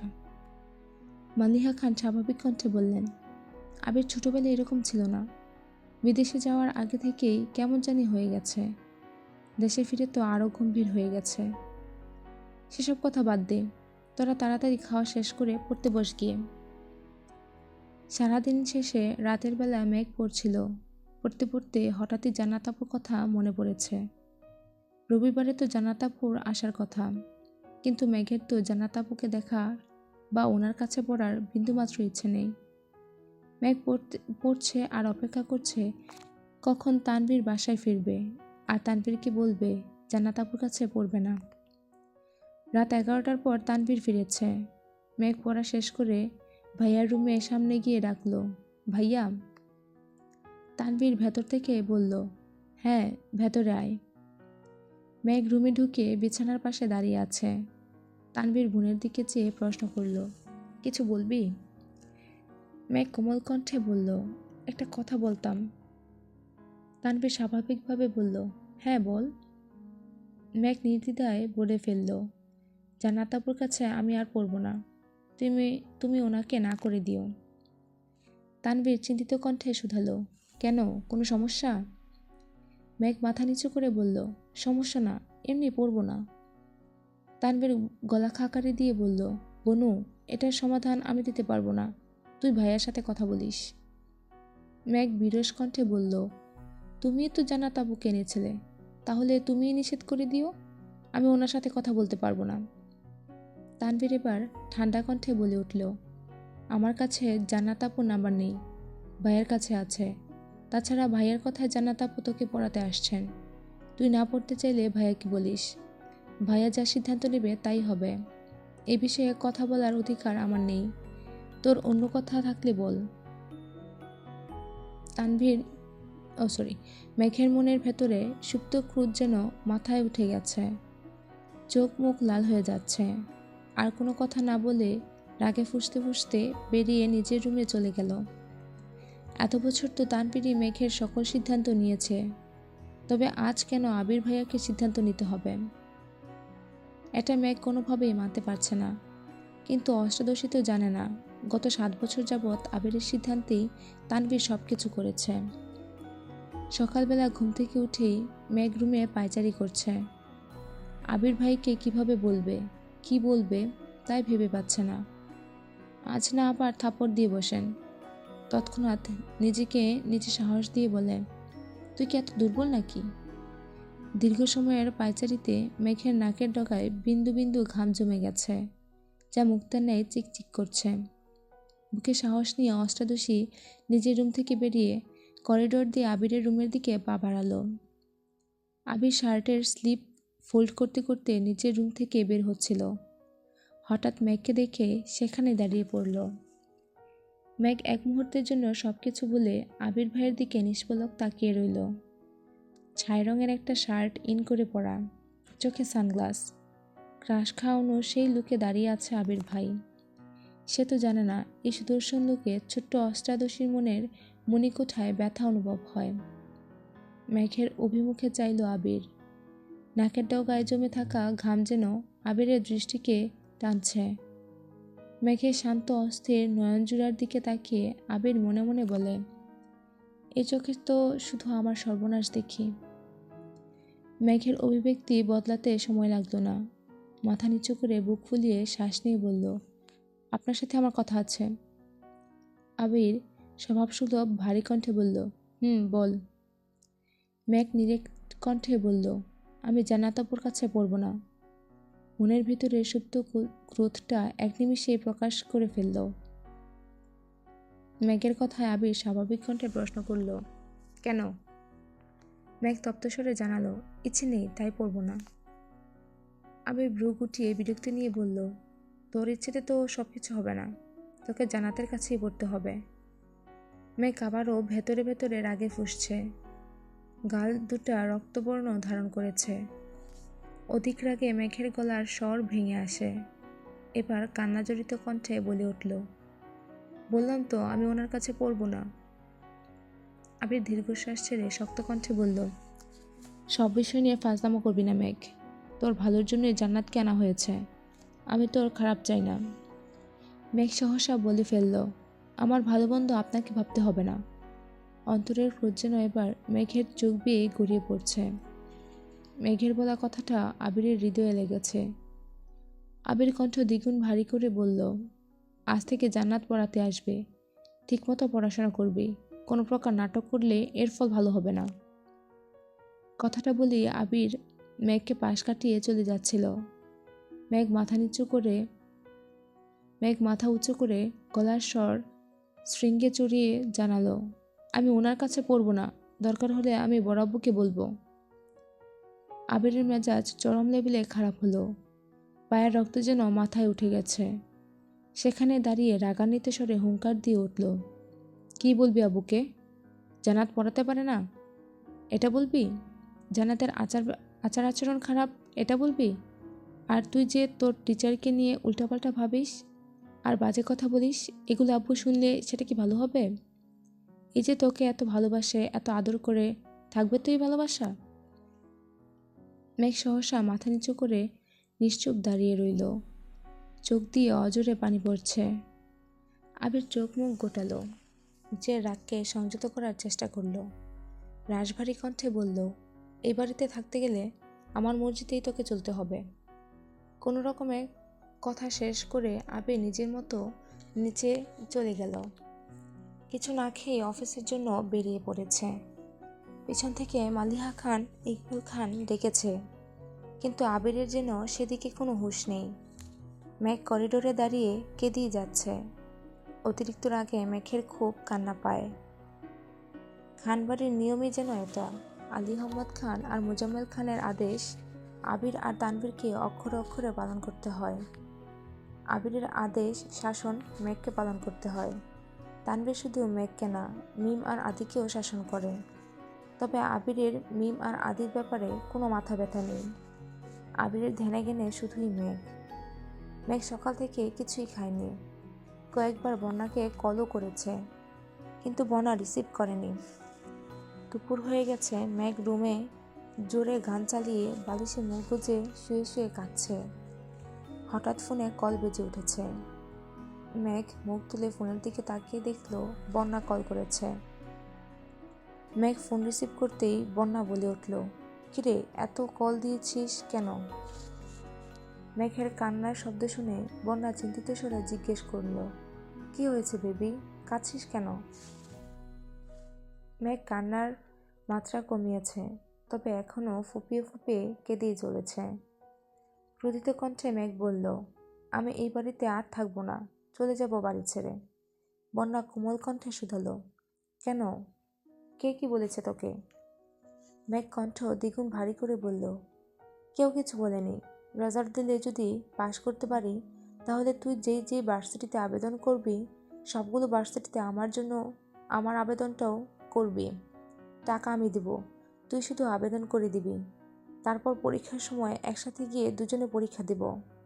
বাংলাদেশের যে জায়গাতেই চান্স পাবো সেখানেই ভর্তি হব। তারপরও এই বাড়িতে আমি থাকবো না। বন্যা, সেসব পরে দেখা যাবে, আগে তুই বল হয়েছে কি? মেঘ রাগান্বিত কণ্ঠে বলা শুরু করল, কি হয়েছে জানি না, আমি এই বাড়িতে থাকবো না, এটাই মূল কথা। একবার শুধু কোথাও চান্স পাই, দরকার হলে টিউশন পড়িয়ে আমি পড়াশোনা করব। তারপর চাকরি করে আব্বু আম্মুকে আমার কাছে নিয়ে যাব। আব্বু না গেলে শুধু আম্মুকে নিয়ে যাব। তবুও আমি এই বাড়িতে থাকবো না। যে যার মতো শুধু নিজেদের মর্জি আমার উপর চাপিয়ে দেয়। এত বছর সহ্য করেছি, এখন জীবনে আরেক হিটলারের আবির্ভাব হয়েছে। আমার জীবনটা তছনছ করে দিচ্ছে। উনি যা বলবেন তাই মানতে হবে, যেভাবে বলবেন সেভাবেই চলতে হবে। কেন আমি ওনার কথা মেনে চলবো না?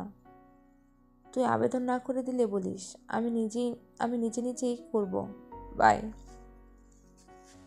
একদমে কথাগুলো বলে ফোন কেটে বিছানার পাশে ফোন ফেলে আবারও বালিশে মুখ গুজে কাঁদছে। বন্যা আহম্মকের মতো বসে রইল। কি এমন হয়েছে যে মেঘ সব ছেড়ে ছুড়ে চলে যেতে চাইতেছে? কিছুই তার মাথায় ঢুকছে না। আবির মেঘের রুমের দরজায় দাঁড়িয়ে মেঘের বলা প্রত্যেকটা কথা শুনেছে। আবির দাঁত পিষে ক্ষিপ্ত দৃষ্টিতে চেয়ে আছে মেঘের দিকে। আবিরের এক হাতে কাচের প্যাকেট, অন্য হাতে চোখ থেকে খোলা সানগ্লাসটা মুষ্টিবদ্ধ করে চেপে ধরে আছে। সানগ্লাস ভেঙে শুধু হাত কাটার অপেক্ষা। সকালে মেঘকে ঝেড়ে অফিসে যাওয়ার পর থেকেই আবিরের মন ছটফট করছিল। কোনোভাবেই কাজে মন দিতে পারছিল না। বাধ্য হয়ে অফিস থেকে বেরিয়ে জ্যাম পেরিয়ে অষ্টাদশী পছন্দের রেস্টুরেন্ট থেকে কাচি নিয়ে বাসার দিকে রওনা দিয়েছিল। মেঘ স্পেশাল কিছু রেস্টুরেন্ট ব্যতীত অন্য কোথাও থেকে কাচি খায় না। গত সপ্তাহে আবিরের কাজের ব্যস্ততার ফলে সে রেস্টুরেন্ট থেকে কাচি নিয়ে খাওয়ানোর সময় সুযোগ হয়ে ওঠেনি। তাই আজ সব কাজ ফেলে বেরিয়েছিল। কিন্তু যাকে সে নিজের থেকেও বেশি ভালোবাসে, সে অষ্টাদশী তাকে ছেড়ে চিরতরে দূরে চলে যাওয়ার প্ল্যান করছে। এটা শুনে যেন আবিরের মাথায় আকাশ ভেঙে পড়েছে, হৃদয়ে কেঁপে উঠেছে। নিজের অজান্তে মনে মনে বলল, এত ঘৃণা করিস আমায়?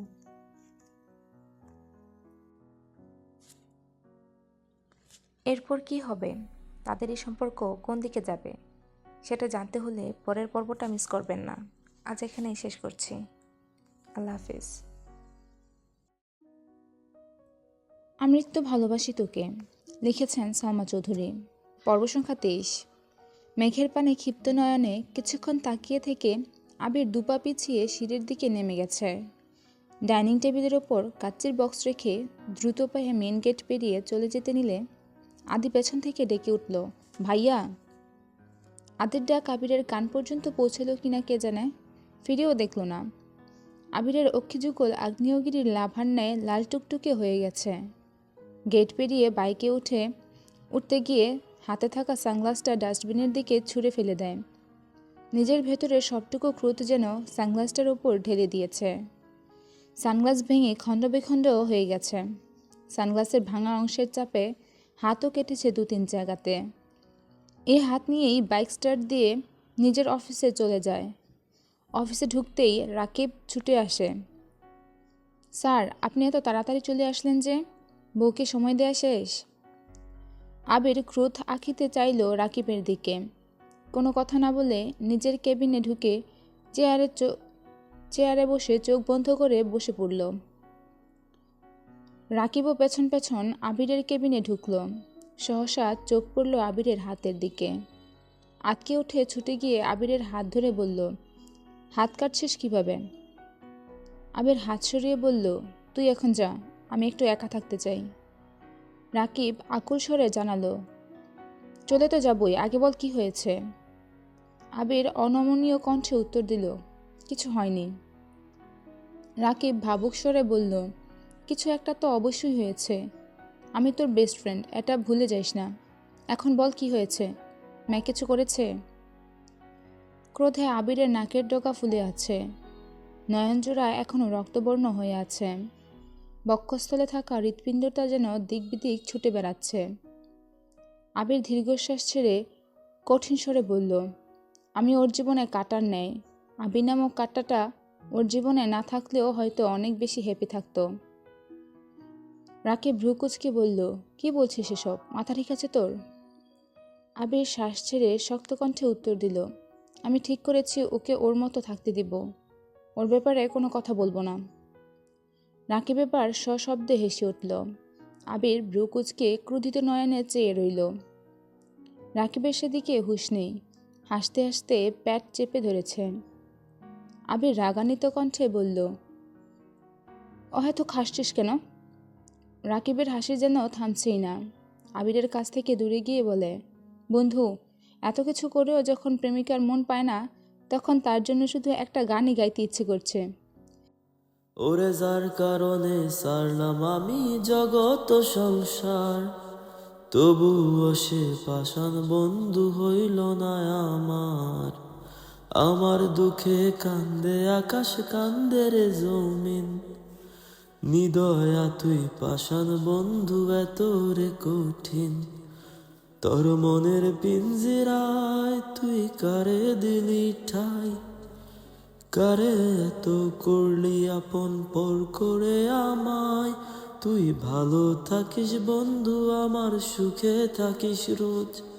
তোর স্বপ্নে আমি আসবো ঠিকই নিতে তোর খোঁজ। আবির বসা থেকে উঠে দাঁড়াতেই রাকিব হাসতে হাসতে কেবিন থেকে ছুটে বের হয়ে নিজের রুমে চলে গেল। সারাদিনের ব্যস্ততায় সন্ধ্যা পেরিয়ে রাত হয়ে গেছে। অফিসের সবাই মোটামুটি চলে গেছে। রাকিবের গার্লফ্রেন্ড কলের পর কল দিচ্ছে। গার্লফ্রেন্ডের নাম রিয়া। আবির দেশ ছেড়ে যাওয়ার পর রাকিবের সঙ্গে একই ভার্সিটিতে ভর্তি হয়েছিল রিয়া। সেই থেকে ধীরে ধীরে বন্ধুত্ব, তারপর প্রেম। তাদের 2 বছরের রিলেশন চলছে। 4 থেকে 5 বার কল করার পর রাকিব রিসিভ করে বলে উঠল, কি হয়েছে, এত কল দিচ্ছ কেন? জানো না এ সময় অফিসে থাকি? রিয়ার গলা দিয়ে কথা বের হচ্ছে না। কোনো রকমে বলল, আমাকে একটা ইনহেলার আর কিছু ওষুধ কিনে দিয়ে যেতে পারবা? রাকিব এবার চিন্তিত স্বরে বলল, কি হয়েছে তোমার? আজকে দুপুর পর্যন্ত বাসায় টুকিটাকি কাজ করছিলাম। বিকেল থেকে শ্বাসকষ্ট হচ্ছে, আস্তে আস্তে বাড়তেছে মনে হচ্ছে। রাকিব কণ্ঠ ভারী করে বলল, তুমি জানো তোমার ডাস্ট অ্যালার্জি, তারপরেও কেন যাও কাজ করতে? আমি এসে কল দিচ্ছি, সাবধানে থাকো, বাই। রাকিব আবিরের কেবিনের সামনে দাঁড়িয়ে বলল, তুই বাসায় কখন যাবি? আবির ল্যাপটপের দিকে তাকিয়ে উত্তর দিল, একটু দেরি হবে। কেন? রাকিব বলল, রিয়া অসুস্থ, ঔষধ নিয়ে যেতে হবে। আমি কি চলে যাব? আবির চোখ তুলে চেয়ে বলল, সিরিয়াস কিছু? রাকিব মৃদু হেসে উত্তর দিল, না না, তেমন না, ওর তো সেই একটাই সমস্যা। আবির স্বাভাবিক কণ্ঠে জানালো, ঠিক আছে তুই যা, কোনো সমস্যা হলে জানাইস। রাকিব হাসি মুখে বলল, তুই কাজ শেষ করে তাড়াতাড়ি চলে যাস। আবির মাথা নিচু করে চুপচাপ কাজে মনোযোগ দিল। অন্যদিকে মেঘকে পড়াতে জান্নাত আপু এসেছেন। মেঘ মনের বিরুদ্ধে বাধ্য হয়ে পড়তে বসেছে। জান্নাত আপু কী পড়াচ্ছেন তাতে মেঘের কোনো মনোযোগ নেই। একরাশ বিরক্তি নিয়ে শব্দহীন বসে আছে। জান্নাত আপুর দিকে তাকিয়ে দেখল একবার। খুবই সাদামাটা একটা মেয়ে, গায়ের রং ধবধবে সাদা না হলেও চেহারায় অন্যরকম সৌন্দর্য আছে। বোরখা পরার সাথে সুন্দর করে হিজাব দিয়েছেন। মেঘ মনে মনে ভাবছে, আমি কি ওনার মতো সুন্দরী না? আমি কি আপনার ভালোবাসা পেতে পারতাম না আবির ভাই? পরদিন নাস্তার টেবিলে প্রত্যেকে উপস্থিত, শুধু আবির ব্যতীত। আদির খাওয়া শেষ হতেই আকলিমা খান বললেন, তোর ভাইয়া উঠেছে কিনা দেখে আয় তো। আদি দৌড়ে গেল আবিরের রুমের সামনে। আদি বা মিম কেউই আবিরের রুমের ভেতরে ঢুকে না, দরজা থেকে ডেকে চলে আসে। আজও আদি দরজা থেকেই উকি দিয়ে দেখল, কিন্তু আবির কোথাও নেই। দুবার ডেকেছেও, কিন্তু সাড়া নেই। আদি করিডোর থেকে চিৎকার দিয়ে বলল, ভাইয়ার তো রুমে নেই আম্মু। সবাই এবার মুখ চাওয়াচাই করছে। রুমে নেই মানে কি? সকাল থেকে তো বের হতে দেখলাম না। তানভীর গলা উঁচু করে বলল, ছাদে দেখতো আদি। ভাইয়ের কথা মতো আদি ছাদের দিকে গেল, কিন্তু ছাদের গেটেও তালা।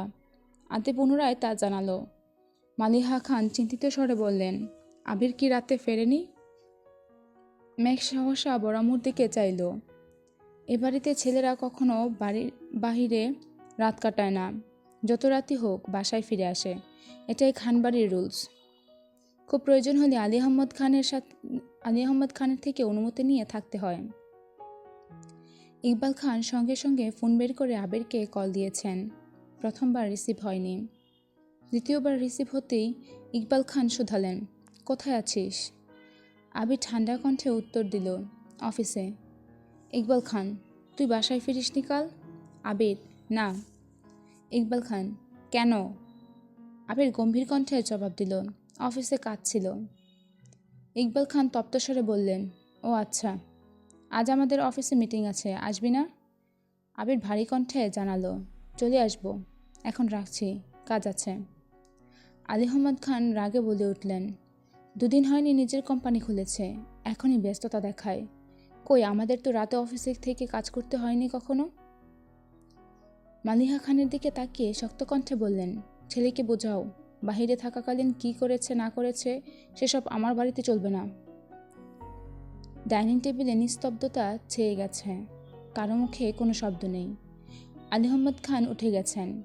মালিহা খান ডাইনিংয়ে বসে ইকবাল খানকে শুধালেন, আবিরের জন্য কি খাবার দিয়ে দিব? ও তো গতকাল সকালে না খেয়ে বেরিয়েছিল, তারপর থেকে তো আর দেখিনি। আদি ততক্ষণে ডাইনিংয়ের কাছে এসে উত্তেজিত কণ্ঠে বলল, গতকাল দুপুরে ভাইয়া আসছিল, আমি ভাইয়াকে ডাকও দিয়েছি, কিন্তু ভাইয়া শোনেনি। তারপর টেবিলে কাচ্চি বিরিয়ানির বক্স দেখে আমি সেটা নিয়ে উপরে আপুদের কাছে চলে গেছিলাম, তাই তোমাদের কাউকে জানাতে মনে নেই। আদির কথা শুনে মেঘ বিড়বিড় করে বলল, কাচ্চি বিরিয়ানি আবির ভাই আনছিল? আগে জানলে ওনার আনা খাবার খাইতামই না। নিজের ইচ্ছে মতো মারবেন, ঝাড়বেন, আবার মন চাইলে খাবার এনে খাওয়াবেন, আর আমি সব ভুলে যাব। এমন মেয়ে আমি না। ইকবাল খান বললেন, বড় ভাবি, আপনি খাবার দিয়ে দেন, আবির অফিসে আসলে খেয়ে যাবেনে। রাত 10টার দিকে আবির বাসায় ফিরেছে। ততক্ষণে 3 কর্তৃ ব্যতীত সকলের খাওয়া শেষ। আবির ফ্রেশ হয়ে মা কাকিয়াদের সাথে খেতে বসেছে। এই যে মা, মামনি আর কাকিয়া এত এত প্রশ্ন করছে, আবির নিশারায় সব শুনছে, কোনো উত্তর দিচ্ছে না। কোনো রকমে খাওয়া শেষ করে রুমে চলে এসেছে। সময় চলছে নিজস্ব গতিতে।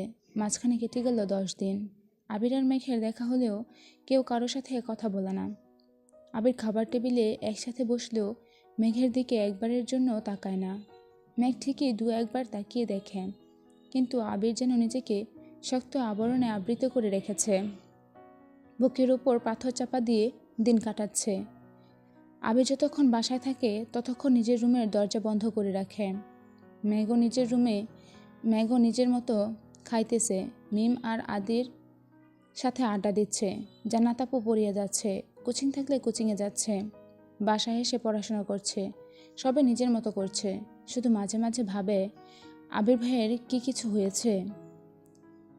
আজ মেঘের এইচএসসির রেজাল্ট পাবলিশ হবে। সকাল থেকে না খেয়ে বসে আছে মেয়েটা। আলী আহমদ খান আর মোজাম্মেল খান অফিসে চলে গেছেন। ইকবাল খান কোনো এক দরকারে আবির স্কুলে গিয়েছেন। আবিরও সকাল সকাল অফিসের জন্য বেরিয়ে গেছে। আবিরের কিছুক্ষণ পর তানভীরও বেরিয়েছে। ঘণ্টাখানেক পর রেজাল্ট পাবলিশ হয়েছে। মাহদিবা খান মেঘ গোল্ডেন জিপিএ 5 পেয়েছে। খানবাড়িতে খুশির আমেজে ভরে উঠেছে। কিছুক্ষণের মধ্যে মোজাম্মেল খান আর আলী আহমদ খান মিষ্টি নিয়ে বাসায় হাজির হয়েছেন। ইকবাল খান ও আদিকে নিয়ে ফেরার পথে কয়েক কেজি মিষ্টি নিয়ে এসেছেন। আবিরের পর মেঘই পড়াশোনায় খানবাড়ির মুখ উজ্জ্বল করেছে। মাঝখানে তানভীর 4 পয়েন্ট প্লাস রেজাল্ট নিয়ে এসএসসি এইচএসসি পাশ করেছে। মালিহা খান ছেলেকে কল দিচ্ছেন, কিন্তু আবির কল ধরছে না। তানভীরকেও কল দিয়েছে, কিন্তু ব্যস্ত বলছে। বাড়িতে এত আনন্দ, কিন্তু দু ভাই যেন নিরুদ্দেশ।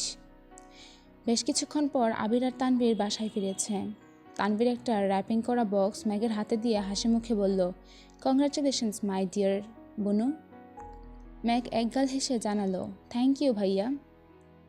আবির কোনো দিকে না তাকিয়ে নিঃশব্দে দীর্ঘ পা ফেলে নিজের রুমে চলে গেছে। ম্যাগ আবিরের দিকে চেয়ে মনে মনে বলল, একটা মানুষ এতটা হৃদয়হীন হয়ে থাকে কি করে? সামান্য একটা কংগ্রেস শব্দও কি বলা যেত না? তানভীর মেঘের জন্য স্পেশালি রসমালাই নিয়ে আসছে। মেঘ তানভীরকে কয়েক পিস খাইয়ে বক্স নিয়ে দৌড়ে গিয়ে ডাইনিংয়ে বসে খাচ্ছে, যেন অন্য কেউ ভাগ না বসায়। তানভীর নিজের রুমে ফ্রেশ হতে চলে গেছে। 20 মিনিটের মধ্যে আবির অফিসের জন্য রেডি হয়ে বের হচ্ছে। আবিরের পেছন পেছন তানভীরও নামছে। মালিহা খান আবিরকে ডেকে বললেন, এই সময় আবার কোথায় যাচ্ছিস? আবির ভারী কণ্ঠে বলল, অফিসে কাজ আছে।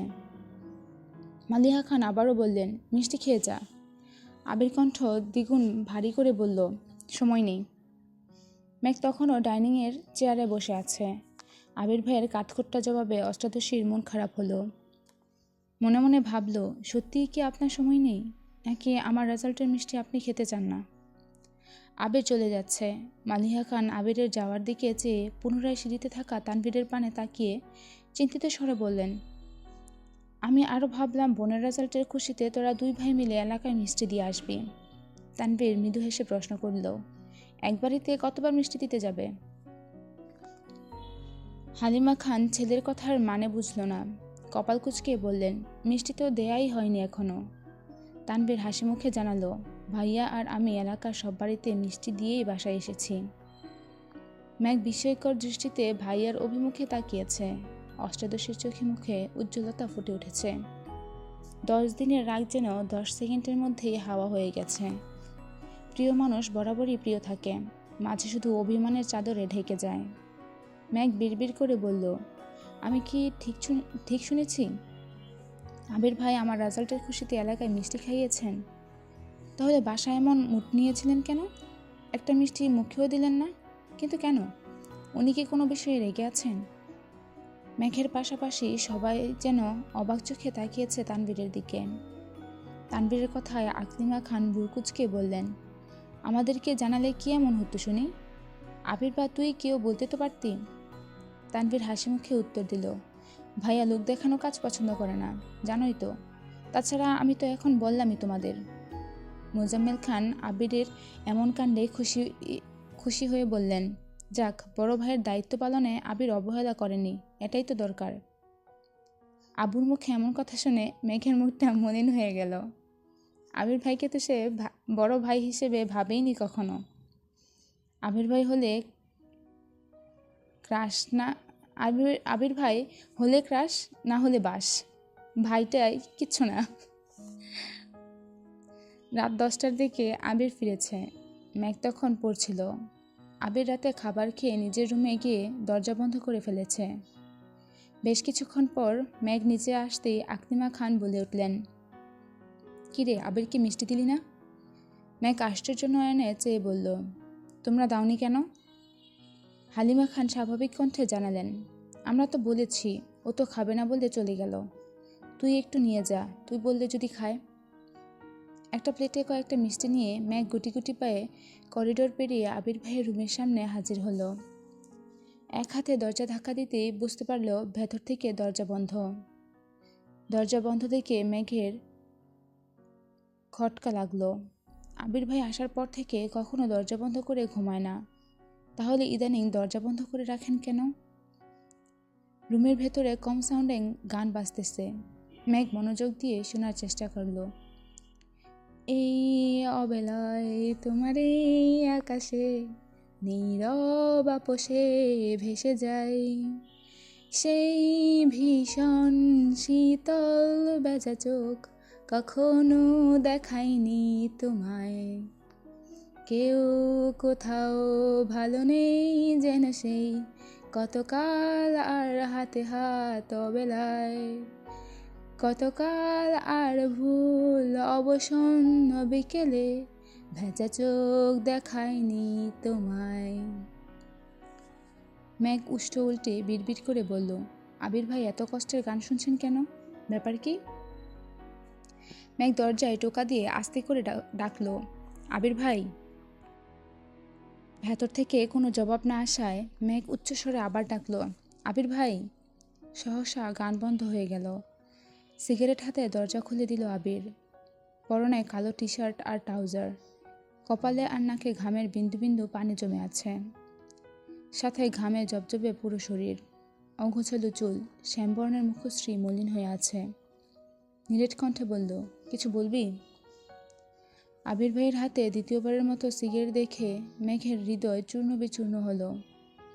হাজার রাগ অভিমান থাকুক, তারপরও আবির ভাইয়ের প্রতি মেঘের সুপ্ত ভালোবাসা এখনো বর্তমান।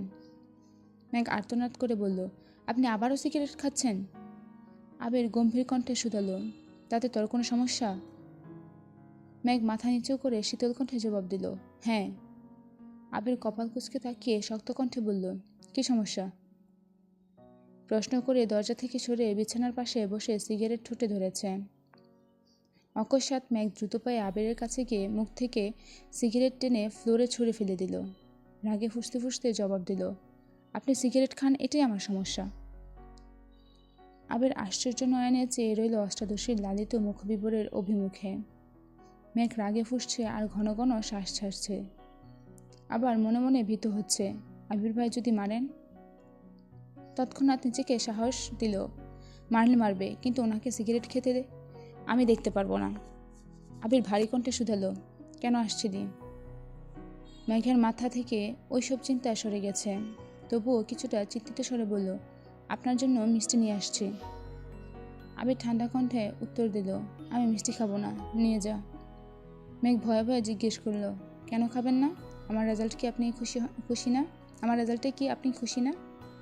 আবির নিস্তব্ধ হয়ে ফ্লোরে পড়ে থাকা আধা খাওয়া সিগারেটের পানে চেয়ে আছে। মেঘ পুনরায় বলল, কিছু বলছেন না যে? আবির গম্ভীর কণ্ঠে উত্তর দিল, তুই খুশি থাকলেই হলো, আমার খুশিতে কি আসে যায়? আবিরের নিরুদ্বেগ কণ্ঠে বলা কথায় মেঘের মনে কেমন যেন খটকা লাগলো। মেঘ চিন্তিত কণ্ঠে শুধালো, আবির ভাই, আপনি কি আমার উপর কোনো কারণে রেগে আছেন? আবির এক পলক তাকালো মেঘের দিকে, তারপর তপ্ত স্বরে বলল, আচ্ছা মেঘ, আমি যদি দেশ ছেড়ে একেবারে চলে যাই, তাহলে তো তুই এবারেতে আনন্দে থাকতে পারবি, তাই না? মেঘ আশ্চর্য নয়নে চাইল আবির ভাইয়ের দিকে। বুকের ভেতর হৃৎপিণ্ড ভয়ঙ্করভাবে কাঁপছে। এই 1.5 মাসেই আবির ভাই অষ্টাদশী হৃদয়ের সবটুকু জায়গা জুড়ে অবস্থান করছে। আবির ভাই দেশ ছেড়ে চলে যাবে, এই কথায় কোনোভাবে মানতে পারছে না মেঘ। মেঘের সিক্ত নয়ন জোড়ার আবির ভাইয়ের প্রতি এক সমুদ্র ভালোবাসা স্পষ্ট প্রতীয়মান হচ্ছে। কণ্ঠ খাদে নামিয়ে মেঘ বলল, আপনি কেন চলে যাবেন? আবির রাশভারী কণ্ঠে বলল, যদি সত্যি সত্যি এমন হয় যে আমি চলে গেলে তুই বাড়ি ছেড়ে যাবি না, তাহলে আমি যত তাড়াতাড়ি সম্ভব চিরকালের জন্য দেশ ছেড়ে চলে যাব। তবুও তুই ভালো থাকিস আর এবারে রাজকন্যা হয়ে থাকিস সারা জীবন। মেঘের সমস্ত আকাশ ঘুরছে। আবির ভাই এত কঠিন কথা কেন বলছেন তার কারণ খুঁজে পাচ্ছে না অষ্টাদশী। অনেক ভাবার পর মনে পড়ল 10 দিন আগের ঘটনা। মনে মনে ভাবল, তাহলে কি বন্যার সাথে বলা কথাগুলো আবির ভাই শুনে ফেলেছিল? মেঘ বেশ খানিকটা সময় নীরব থেকে শান্ত কণ্ঠে বলল, আসলে ওই দিন আমার খুব রাগ উঠেছিল, জান্নাত আপুর কাছে পড়তে চাইনি, তবুও আবির কণ্ঠ দ্বিগুণ ভারী করে বলল, জান্নাত পড়াতে না পারলে আমি আনতামই না। কেন জান্নাতকে এনেছি, কেন তোকে জান্নাতের কাছে পড়তে জোর করছি, সবটাই জানতে পারবি।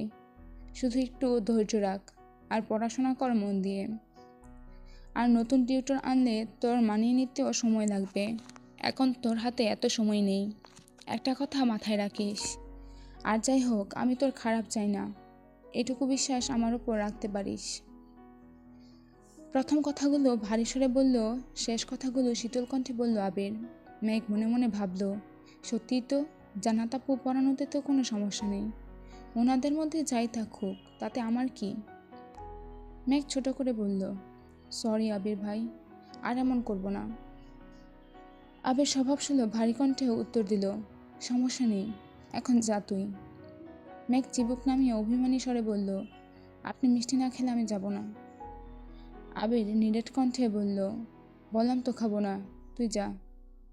মেঘ শক্ত কণ্ঠে বলে উঠল, বললাম তো যাব না, একটা খান। আবির এবার তীক্ষ্ণ দৃষ্টিতে চাইল। কিছু বলার আগে মেঘ আহ্লাদি কণ্ঠে বলে উঠল, প্লিজ আবির ভাই। সঙ্গে সঙ্গে আবিরের অভিব্যক্তি বদলে গেল। মুচকি হেসে বলল, ঠিক আছে, দে। আবির ভাইয়ের হাসিতে মেঘ গলে পানি হয়ে গেছে। রোমান্টিক মুডে বলল, আমি খাইয়ে দিই মিষ্টি। আবির মৃদু হেসে জানালো, ঠিক আছে। মেঘ মিষ্টির প্লেট নিয়ে আবির ভাইয়ের কাছাকাছি এসে দাঁড়ালো। আবির ভাইয়ের শরীর থেকে আসা পুরশালী গন্ধে মেঘের সর্বাঙ্গে ঝাঁকুনি দিল। আবির ভাইয়ের কাছাকাছি এলে মেঘ নিজের অস্তিত্ব হারিয়ে ফেলে। 10 দিনের রাগ, অভিযোগ, অভিমানরা যেন নিমিষেই বিলীন হয়ে গেছে। আবির ভাই মানে এক প্রকার নেশা। কাছে আসলে অষ্টাদশী সেই নেশায় আসক্ত হতে বাধ্য। হৃৎপিণ্ডের কম্পনের তীব্রতা ক্ষণে ক্ষণে বেড়েই যাচ্ছে। মেঘ ধীর হস্তে কাঁটা চামচে একটা মিষ্টি তুলে আবির ভাইয়ের মুখের সামনে ধরল। আবিরও চুপচাপ খেয়ে নিল। মিষ্টি খেয়ে আবির থমথমে কণ্ঠে শুধাল, আরেকটা কি খেতে হবে? মেঘ সঙ্গে সঙ্গে উপর নিচ মাথা নাড়ল। আবির মনে মনে বলল, তোর এই পাগলামে যেন সারা জীবন থাকে। মেঘ আরেকটা মিষ্টি এগিয়ে দিল আবির ভাইয়ের মুখের কাছে। আবির দ্বিতীয় মিষ্টি শেষ করে ছোট করে বলল, বস এখানে। মেঘ সঙ্গে সঙ্গে বিছানার পাশে বসে পড়ল। আবির একটা মিষ্টি কেটে অর্ধেকটা মেঘের মুখে দিল। মেঘ যেন নিজের চোখে বিশ্বাস করতে পারছে না। আবির ভাই তাকে মিষ্টি খাওয়াচ্ছে। মেঘ চুপচাপ মিষ্টিটা খেয়ে নিল। আবির দ্বিতীয়বার কিছুটা মিষ্টি মেঘের মুখের সামনে ধরে বলল, দুবার না খাওয়ালে তো তুই আবার পানিতে পড়ে যাবি, নে হা কর।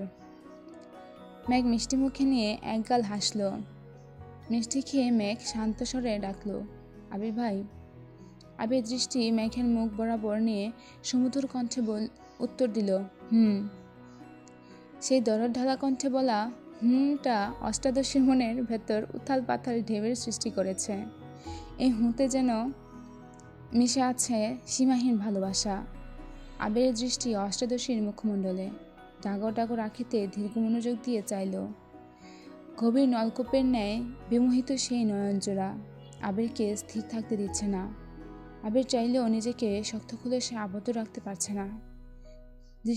দৃষ্টি নামিয়ে নিল ফ্লোরে। মেঘ ঢুক গিলে নিজেকে কন্ট্রোল করে শান্ত আঁখিতে আবির ভাইয়ের দিকে চেয়ে বলল, একটা কথা বলবো? আবির নিচে তাকিয়েই উত্তর দিল, বল। মেঘ ভীতস্বরে প্রশ্ন করল, যদি বলি আপনি আর সিগারেট খাবেন না, তাহলে কি আপনি মানবেন? আবিরের ঠোঁট কিছুটা প্রশস্ত হলো। দৃষ্টি তখনও ফ্লোরে।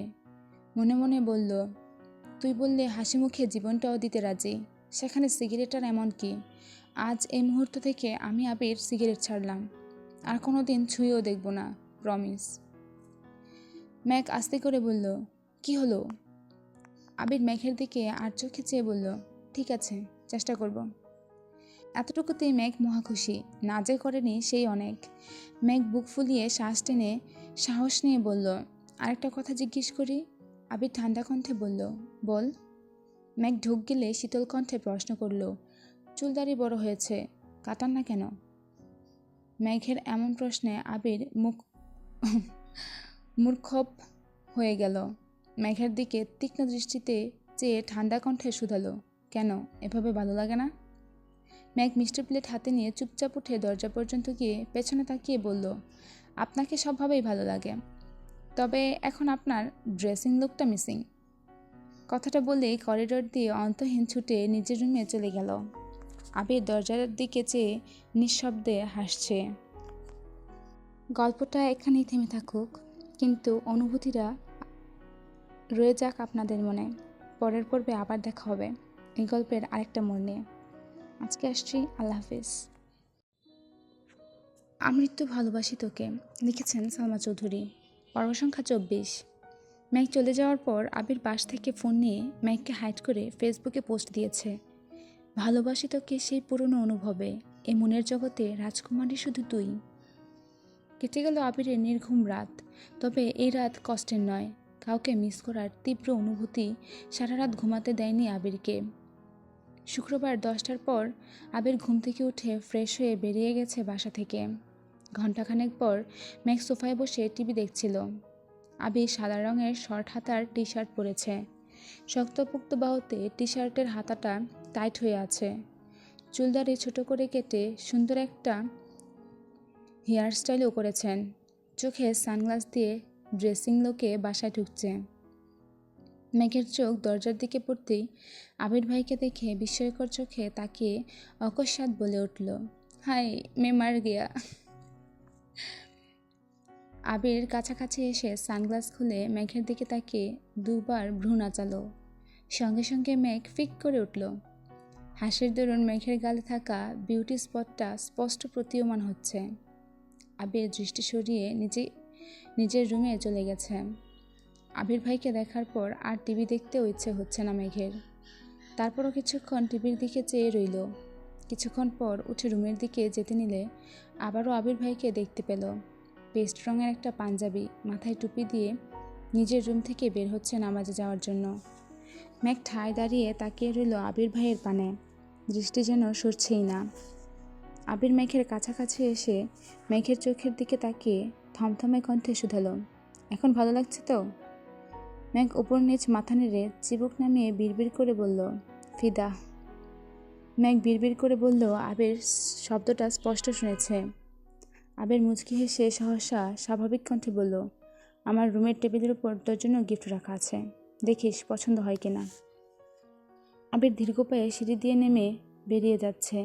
মেন গেট পেরিয়ে অষ্টাদশীর অপলক দৃষ্টিতে তাকিয়ে আছে রাজপুত্রের গমন পথে। অধরের কোণের মৃদু হাসিটা এখনও লেগেই আছে। কয়েক মুহূর্ত পর আবিরের রুম থেকে নিজের জন্য রাখা গিফটটা নিয়ে নিজের রুমে চলে আসছে। একটা ছোট বক্স, সাথে একটা বড় বক্স। ছোট একটা চিরকুটও আছে। সংকল্প, শক্তি, সাহস এবং আত্মবিশ্বাসের সাথে জীবনের প্রতিটা চ্যালেঞ্জের মুখোমুখি হতে হবে। অনেক অনেক শুভকামনা রইল তোর জন্য। অভিনন্দন, ডিয়ার স্প্যারো। কয়েকবার চিরকুটটা পড়ে মেঘ শুধু স্প্যারো লেখাটার দিকে চেয়ে আছে। আবির ভাই যে স্পেশাল কোনো নামে মেঘকে সম্বোধন করেছেন তা দেখেই মেঘ খুশিতে আত্মহারা হয়ে গেছে। ছোট বক্সের র্যাপিং সরাতেই চোখে পড়ল লাল রঙের একটা সুন্দর বক্স। সচরাচর গোল্ডের জিনিসপত্রের ক্ষেত্রে এগুলো বেশি থাকে। বক্স খুলতেই চোখে পড়ল সুন্দর ডিজাইনের একটা গোল্ডের ব্রেসলেট। মেঘ আশ্চর্য নয়নে তাকিয়ে আছে ব্রেসলেটের দিকে। মেঘের সকল অপূর্ণ ইচ্ছে আবির ভাই যেন ধীরে ধীরে পূরণ করেই যাচ্ছে। আইফোন, ল্যাপটপ, নূপুর, বাইকে ঘোরা থেকে শুরু করে ছোট বড় কত কত ইচ্ছে পূরণ করতেই যেন মেঘের জীবনে আবির ভাইয়ের আগমন ঘটেছে। ব্রেসলেট হাতে দিয়ে ঘুরিয়ে ফিরিয়ে দেখছে। ফোন নিয়ে কয়েকটা ছবিও তুলেছে। তারপর বক্সটা খুলতে দ্বিতীয়বারের মতো বড়সড় শক্ট খেল। 10 কালারের 2 সেট করে মোট 20 ডজন কাচের রেশমি চুড়ি বক্সে জলজল করছে, সাথে অনেকগুলো আংটি। মেঘ চুড়ির দিকে চেয়ে মনে মনে ভাবছে, যে মানুষটা আমার সাথে ঠিকমতো কথাই বলেন না, উঠতে বসতে এত রাগ দেখান, থাপ্পড় মারেন, উনিও সব কিছু আমার জন্য এনেছেন। যাকে এতদিন অনুভূতিহীন ভেবে আসছি, উনি আসলে এতটা অনুভূতিহীন নয়। মেঘ সব কালারের চুড়ি পরে পরে ছবি তুলেছে। গতকাল তানভীর একটা ব্র্যান্ডের ঘড়ি দিয়েছিল, সেটা পরেও ছবি তুলেছে। সবগুলো হাতের ছবি একসাথে করে ফেসবুকে পোস্ট করেছে। পোস্ট করার সঙ্গে সঙ্গে বন্যাকে কল করেছে। বন্যাও গোল্ডেন জিপিএ 5 পেয়েছে। গতকাল দুজনেই ব্যস্ত থাকার কারণে কথা বলতে পারেনি। বন্যা ফোন রিসিভ করেই বলল, এত গিফট তোকে কে দিল রে? মেঘ সশব্দে হেসে বলল, আমার স্বপ্নের নায়ক। বন্যা কপাল কুঁচকে বলল, আবার ফালতু ব্যাটারি নিয়ে স্বপ্ন দেখছিস? মেঘ ঠোঁট কামড়ে বলল, আমি কি করব? আমার এত ভাল লাগে না। আমার এত ভাল লাগে কেন ওনারে? বন্যা স্বাভাবিক কণ্ঠে বলল, সেসব বাদ দে, চল বিকেলে দেখা করি। পাখি আর মায়াও বলেছে বের হবে। অনেকদিন দেখা হয় না ওদের সাথে। রেজাল্টের খুশিতে একটু আড্ডাও দেয়া যাবে। আসবি? ম্যাক একটু ভেবে বলল, ঠিক আছে। আবে নামাজ থেকে এসে সকাল আর দুপুরের খাবার একবারে খেয়ে বেরিয়ে পড়েছে। আবির বের হওয়ার কিছুক্ষণ পরই মেঘ নিচে নেমেছে। হালিমা খানকে জড়িয়ে ধরে আহ্লাদি স্বরে বলছে, আম্মু একটু ঘুরতে যাই। হালিমা খান মেয়ের দিকে না তাকিয়ে বললেন, আমাকে বলছিস কেন? আমি অনুমতি দেয়ার কে? তোর ভাইরা আছে, বাপ চাচা আছে, তাদের থেকে অনুমতি নিয়ে যা। মেঘ হাসছে আর বলছে, তুমি বললেই হবে, আর কেউ তো বাসায় নেই। বন্যা, পাখি আর মায়াও আসবে, যাই না প্লিজ। হালিমা খান চিন্তিত স্বরে বললেন, যাবি যা, কিন্তু বেশি দূরে যাস না। আর ড্রাইভারকে বল দিয়ে আসতে। মেঘ ঠান্ডা কণ্ঠে বলল, গাড়ি নিয়ে বান্ধবীদের সাথে ঘুরতে যেতে আমার ভাল লাগে না, আমি রিক্সা দিয়ে চলে যাব। হালিমা খান কপাল কুঁচকে বলে উঠলেন, তুইও তো তোর ভাইদের মতোই হইতেছিস, গাড়িতে চলাফেরা করতে তোদের এত কী সমস্যা বুঝি না। মেঘ সশব্দে হেসে নিজের রুমের দিকে ছুটে গেল। কিছুক্ষণের মধ্যে রেডি হয়ে নিচে নামলো। মায়ের থেকে বিদায় নিয়ে রিক্সা করে চলে গেল গন্তব্যস্থলে। ওরা তিনজন আগেই চলে এসেছে। ইচ্ছে মতো ফুচকা খেয়ে কাছেই একটা ফাঁকা মাঠে 4 বান্ধবী বসেছে আড্ডা দিতে। পড়াশোনা, পরিবারের কথার শেষে প্রেমের টপিক উঠল। পাখির বিয়ে ঠিকঠাক, অ্যাডমিশন টেস্টের পরেই খালাতো ভাইয়ের সাথে বিয়ে। এদিকে মায়ারও বয়ফ্রেন্ড আছে, জগন্নাথ বিশ্ববিদ্যালয়ে পড়ে। তাই মায়া মনে প্রাণে চেষ্টা করছে যেন জগন্নাথ বিশ্ববিদ্যালয়ে চান্স পেতে পারে। ধীরে ধীরে আবির ভাইয়ের কথা উঠল। মেঘ অবলীলায় আবির ভাইয়ের প্রতি নিজের অনুভূতি প্রকাশ করল। সব কিছু শুনে মায়া অকস্মাৎ বলে উঠল, আমার কাছে একটা প্ল্যান আছে। বাকি তিনজনই একসঙ্গে বলে উঠল, কী প্ল্যান? মায়া বলল, আমাদের মধ্যে কারো ফোন থেকে তোর আবির ভাইয়ের নাম্বারে কল দে। একটু ঢং করে কথা বলবি, দেখবি ওনার মনে কি আছে। যদি উনি কাউকে পছন্দ করেন তাহলে সেটাও প্রকাশ পাবে, সাথে ওনার ক্যারেক্টার সম্পর্কেও ধারণা হয়ে যাবে। মেঘ প্রথম দিকে রাজি না হলেও ওদের চাপে রাজি হলো। মায়ার নাম্বার থেকেই কল দিল আবির ভাইয়ের নাম্বারে। আবির ভাই চট্টগ্রাম থাকাকালীনই নাম্বারটা সেভ করেছিল, কিন্তু কোনোদিন কল দেওয়ার সাহস করেনি। আজ মায়ার ফোনে আবির ভাইয়ের নাম্বারটা লেখার সময় মেঘের হাত কাঁপছিল। ডায়াল করলো আবির ভাইয়ের নাম্বারে। ভয়ে মেঘের হাত পা ঠান্ডা হয়ে আসছে। প্রথমবার রিসিভ হলো না। মায়া আর পাখি মেঘকে সাহস দিল। বন্যা নীরব দর্শক। সে চায় মেঘ ভালো থাকুক, সেটা আবির ভাইয়ের সাথেই হোক বা অন্য কারোর সাথে, যে মেঘকে ভালো রাখবে। দ্বিতীয়বার কল দিয়েছে। কয়েকবার রিং হওয়ার পর রিসিভ হলো। লাউডস্পিকার দিয়ে মেঘ রোমান্টিক মুডে ডাক দিল, জান। আবির কপাল কুঁচকে প্রশ্ন করল, কে? মেঘ ঢুক গেলে আহ্লাদি কণ্ঠে বলল, আমি তোমার বউ। আবির মুচকি হেসে উত্তর দিল, হ্যাঁ জান বলো। মেঘ দাঁতে দাঁত চেপে বৃহৎ চোখে চাইল বান্ধবীদের দিকে। রাকিব ডেকে উঠল, কিরে আবির, কার সাথে কথা বলছিস? আবির উত্তেজিত কণ্ঠে বলল, আমার বউ কল দিছে, ডিস্টার্ব করিস না। মেঘসহ বাকি তিনজনই হাঁ করে চেয়ে আছে। মায়া কল মিউট করে মেঘকে কানে কানে কি বলেছে আনমিউট করে মেঘ স্বাভাবিক কণ্ঠে বলল, আই মিস ইউ জান। আবির নিঃশব্দে হেসে উত্তর দিল, আই মিস ইউ টু জান। কোথায় আছো বলো, আমি এক্ষুনি আসছি। আবিরের মুখে এমন কথা শুনে মেঘ তাজ্জব বনে গেল। নিঃশ্বাস যেন গলায় আটকে যাচ্ছে। শরীর ঘামতে শুরু করেছে। নিজের কানকে বিশ্বাস করতে পারছে না। প্রেমিকের সুলভ মনে এক মুহূর্তেই আধার নেমেছে। চেনা নেই, জানা নেই, আননোন নাম্বারের কোনো মেয়ের সাথে আবির ভাই এভাবে কথা বলবেন সেটা মেঘ ভাবতেই পারছে না। মেঘ এক হাতে মাথা চেপে ধরেছে। আবির পুনরায় প্রশ্ন করলো, কি হলো, কথা বের হচ্ছে না গলা দিয়ে? মায়া আর পাখির ঠেলায় মেঘ ধীর কণ্ঠে শুধু বলল, কিছু না। আবির এবার স্বভাবসুলভ গম্ভীর কণ্ঠে প্রশ্ন করলো, কোথায় বসে বাদরামি করা হচ্ছে শুনি? আবির ভাইয়ের প্রশ্নে মেঘ আরও বেশি আশ্চর্যান্বিত হলো। কয়েক মুহূর্ত নীরব থেকে কাঁপা কাঁপা কণ্ঠে বলল, না মানে।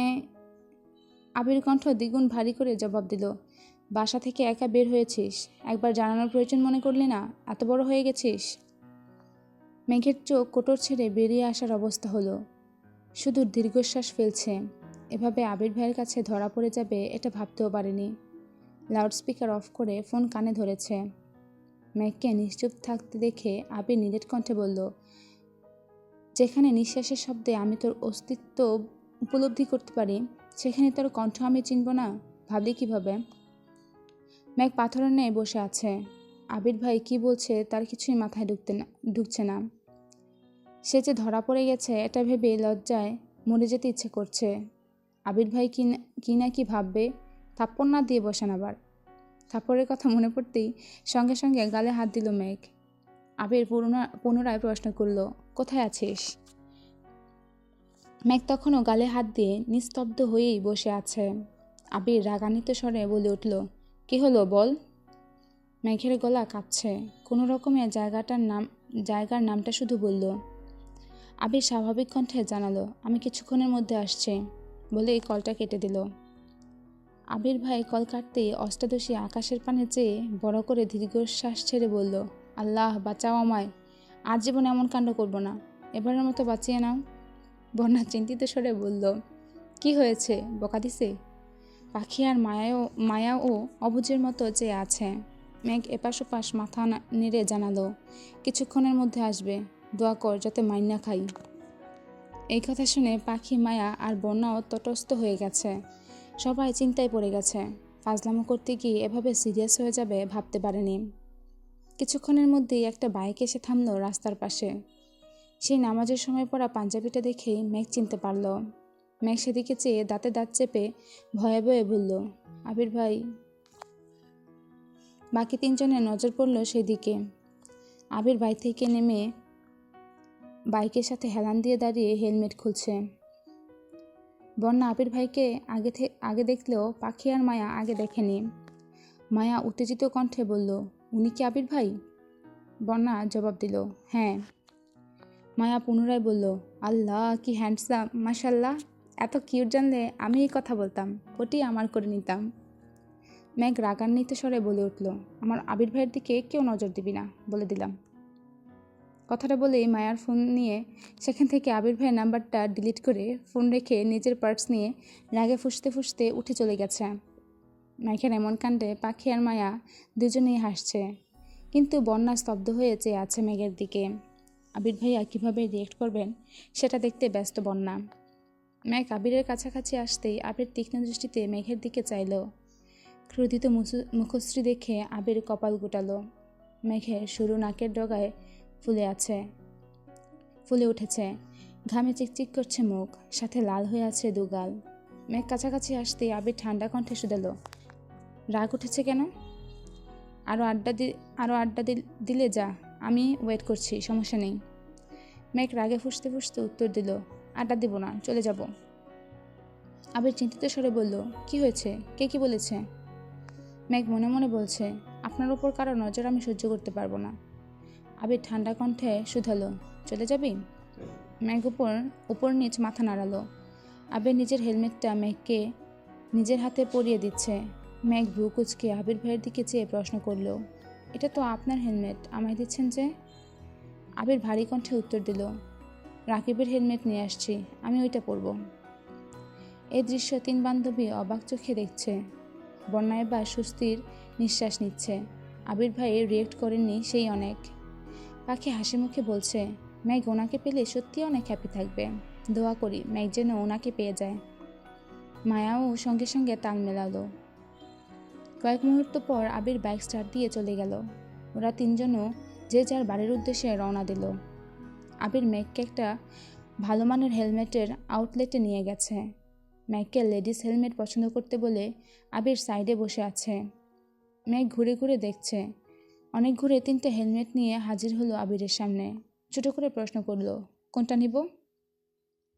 আবির 3টা হেলমেট পাশে রেখে ভারী কণ্ঠে বলল, আমার জন্য পছন্দ করে নিয়ে আয়।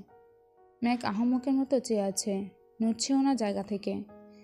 আবির কপাল কুঁচকে তাকালো, গম্ভীর কণ্ঠে বলল, কি বললাম আমি? ম্যাক চুপচাপ চলে গেল। অনেক খুঁজে 2টা নিয়ে আসছে। আবির সবগুলো হেলমেট ভালোভাবে দেখে প্যাকিং করে দিতে বলল। ম্যাক বিস্ময় চোখে চেয়ে কোমল কণ্ঠে বলল, এত হেলমেট নিয়ে কি করবেন? হেলমেট তো একটা হলেই হয়। আবির চোখ রাঙিয়ে ম্যাকের দিকে চাইল। ম্যাক সঙ্গে সঙ্গে চিবুক নামালো গলায়। মনে পড়ে গেল হিজাব কেনার ঘটনা। মনে মনে বলছে, কি মানুষ রে বাবা, আমি কনফিউজড হয়ে ওনার কাছে এনেছি আর উনি পছন্দ না করে সবগুলোই নিয়ে নিলেন। আমি যদি জানতাম উনি 5টাই নিয়ে নেবেন তাহলে আমি 2টা হেলমেটই বেছে নিয়ে আসতাম। হেলমেট কিনে বের হয়ে আবির ভারী কণ্ঠে শুধালো, কাছে খাবি? ম্যাক স্বাভাবিক কণ্ঠে উত্তর দিল, হাবিজাবি অনেক কিছু খেয়ে ফেলেছি, এখন আর কিছু খেতে ইচ্ছে করছে না। আবিরও আর কথা বাড়ালো না।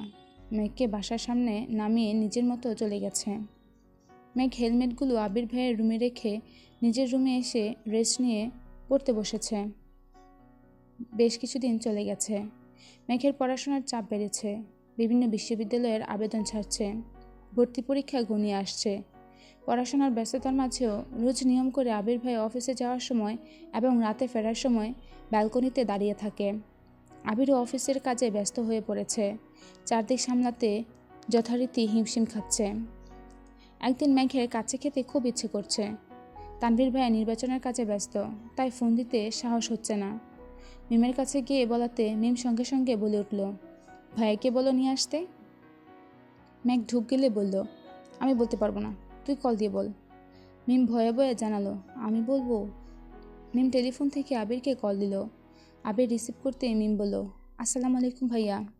আবির স্বাভাবিক কণ্ঠে উত্তর দিল, ওয়ালাইকুম আসসালাম, কিছু বলবি? মিম অকস্মাৎ বলে উঠল, আপুর কাচ্চি খেতে ইচ্ছে করছে। মেঘ রাগে মিমের দিকে তাকিয়ে দাঁতে দাঁত চেপে কিরমির করে বলেছে, তুই আমার কথা বললি কেন? আবির কণ্ঠ ভারী করে প্রশ্ন করল, মেঘ কোথায়? মিম মৃদু হেসে বলল, এখানেই আছে। আবির রাগান্বিত কণ্ঠে বলল, ওর কি ফোন নেই নাকি ও কথা বলতে পারে না? তোকে দিয়ে বলাতে হয় কেন? ধমক খেয়ে মেঘ সঙ্গে সঙ্গে চোখ বন্ধ করে 2 হাত কানে চেপে ধরল, যাতে আবির ভাইয়ের বাকি কথাগুলো শুনতে না পারে। আবির গম্ভীর কণ্ঠে পুনরায় বলে উঠল, ওর কাছে ফোন দে। মিম ভীত স্বরে বলল, আপু চোখ কান বন্ধ করে বসে আছে। আবির দীর্ঘশ্বাস ছেড়ে রাগ হজম করে বলল, ওর কান থেকে হাত ছড়িয়ে ফোনটা ওরে দে। মিম যথারীতি তাই করল। মেঘ ভয়ে ভয়ে ফোন কানের কাছে নিল। কিছু বলার আগে আবির ঠান্ডা কণ্ঠে জিজ্ঞেস করলো, কাছে কি এখনই আনতে হবে নাকি ঘন্টাখানেক পর নিয়ে আসলে হবে? মেঘ বিস্ময় চোখে তাকালো মিমের দিকে। ভেবেছিল না জানি কত বকা খাবে, কিন্তু ঘটল পুরা উল্টো। মেঘ স্বাভাবিক কণ্ঠে উত্তর দিল, পরে আনলেও হবে। ঘন্টা 2 পর মেঘ রুমে বসে ইয়ারফোন দিয়ে গান শুনছিল। এর মধ্যে আবির বাসায় এসেছে। গানের সাউন্ডে বাইকের শব্দ শুনেনি মেঘ। আবির মিমকে 2 প্যাকেট দিয়ে বাকি একটা কাচ্চির প্যাকেট নিয়ে মেঘের রুমে গেল। হঠাৎ আবির ভাইকে দেখে মেঘ ভূত দেখার মতো চমকে উঠে কান থেকে ইয়ারফোন খুলে ফেলল। আবির কাচ্চির প্যাকেট মেঘকে দিয়ে শক্ত কণ্ঠে বলল, তোর ফোনটা দে। এতটুকু ছিল আমৃত্যু ভালোবাসি তোকে, পর্ব সংখ্যা 24। উপন্যাসটি ভালো লাগলে অবশ্যই কমেন্ট করে জানাবেন। আমৃত্যু ভালোবাসি তোকে লিখেছেন সালমা চৌধুরী, পর্ব সংখ্যা 25। মেঘ ভয়ে ভয়ে ফোন এগিয়ে দিল আবির ভাইয়ের দিকে। ফোন হাতে নিতে আবিরের চোখে পড়ল ফোনে গান বাজতেছে, কি নেশা ছড়ালে কি মায়ায় জড়ালে। আবির তীক্ষ্ণ দৃষ্টিতে মেঘের দিকে তাকিয়ে পুনরায় ফোনে মনোযোগ দিল। কয়েক মুহূর্ত পর অষ্টাদশীর ফোনে ছবিসহ নিজের নাম, আমার আবির, একটা লাভ ইমোজি, তারপর ভাই লেখা দেখে হুট করেই বিষম খেয়ে উঠল আবির। কাশতে কাশতে বিছানার পাশে বসে পড়েছে। মেঘ আটকে উঠে শুধালো, কি হয়েছে আবির ভাই? মেঘ সঙ্গে সঙ্গে পানি ঢেলে গ্লাসে গিয়ে দিল। আবির ভাইয়ের মাথায় ফু দিচ্ছে। আবির কিছুটা স্বাভাবিক হয়ে গ্লাসের সবটুকু পানি খেয়ে শেষ করলো। মেঘের ফোন বিছানায় রেখে দীর্ঘশ্বাস ছাড়ল। গ্লাস মেঘকে দেওয়ার সঙ্গে সঙ্গে এক পলক তাকালো অষ্টাদশের মুখের পানে। এমন কাণ্ডে হাসবে নাকি রাগ করবে সেটাও বুঝে উঠতে পারছে না আবির। কিছুক্ষণ বসে উঠে যাওয়ার সময় গম্ভীর কণ্ঠে বলল, আমার নাম্বার তো তোর ফোনে আছেই, তাহলে মামুনিকে দিয়ে মিমকে দিয়ে কেন কল দেওয়াতে হয়? তুই কল দিতে পারিস না? মেঘ জিহ্বায় কামড় দিয়ে মাথা নিচু করে দাঁড়িয়ে আছে। দুপা এগিয়ে আবির পুনরায় থমকে দাঁড়ালো। ঘাড় ঘুরিয়ে চেয়ে রাশবাড়ি কণ্ঠে বলল, ভণ্ডামি বাদ দিয়ে পড়াশোনায় মনোযোগ দে। কথাটা বলে এক সেকেন্ডও দাঁড়ায়নি, বেরিয়ে পড়েছে রুম থেকে। মেঘ বিড়বিড় করে বলছে, সর্বনাশ, নাম্বার সেভ করা দেখে বিষম খেলেন উনি। মেঘ তাড়াতাড়ি বসে নাম্বারটা বের করলো। একবার ভাবলো নামটা পাল্টাবে, পরক্ষণেই মনে হলো যা দেখার তা তো দেখেই ফেলেছে, এখন আর পাল্টে কী হবে। মেঘ ছবিটা দেখে হাসছে আর বলছে, আহারে, কবে যে নামের পেছন থেকে ভাইটা সরাতে পারবো। কিছুদিন পর আলী আহমদ খান আর মোজাম্মেল খান অফিসে কাজের ফাঁকে গল্প করছিলেন। গল্প না ঠিক, দু ভাই নিজেদের সুখ দুঃখের কথা শেয়ার করছিলেন। মোজাম্মেল খান আর আলী আহমদ খান ছোট থেকে বন্ধুর মতো, এখন যেমনটা তানভীর আর আবিরের সম্পর্ক। মোজাম্মেল খানকে চিন্তিত দেখে আলী আহমদ খান প্রশ্ন করলেন, কী রে, কী হয়েছে তোর? শরীর খারাপ নাকি? মোজাম্মেল খান চিন্তিত স্বরে বললেন, মেঘকে নিয়ে খুব চিন্তায় আছি ভাইজান। আলী আহমদ খান গম্ভীর কণ্ঠে শুধালেন, মেঘমাকে নিয়ে আবার তোর কিসের চিন্তা? কত লক্ষ্মী একটা মেয়ে। মোজাম্মেল খান তপ্ত স্বরে বললেন, সামনে ভার্সিটি পরীক্ষা, মেডিকেল পরীক্ষা, তানভীরটা তো ঠিকমতো পড়লই না, এখন সব আশা ভরসা তো মেঘকে নিয়েই। আলী আহমদ খান ভাইকে সাহস দিয়ে বললেন, আরে চিন্তা করিস না, ইনশাল্লাহ চান্স হয়ে যাবে। না হলে কত প্রাইভেট বিশ্ববিদ্যালয় আছে, ওইগুলোতে পড়াবো, সমস্যা কি? মোজাম্মেল খান মন খারাপ করে বললেন, আমি তো চাই মেয়েটা মেডিকেলে পড়ুক। আলী আহমদ খান হাসি মুখে উত্তর দিলেন, ভাগ্যে যা আছে তাই হবে, দিন শেষে ওরা মানুষ হলেই হলো, আমার আর তোর কোনো চিন্তা নেই।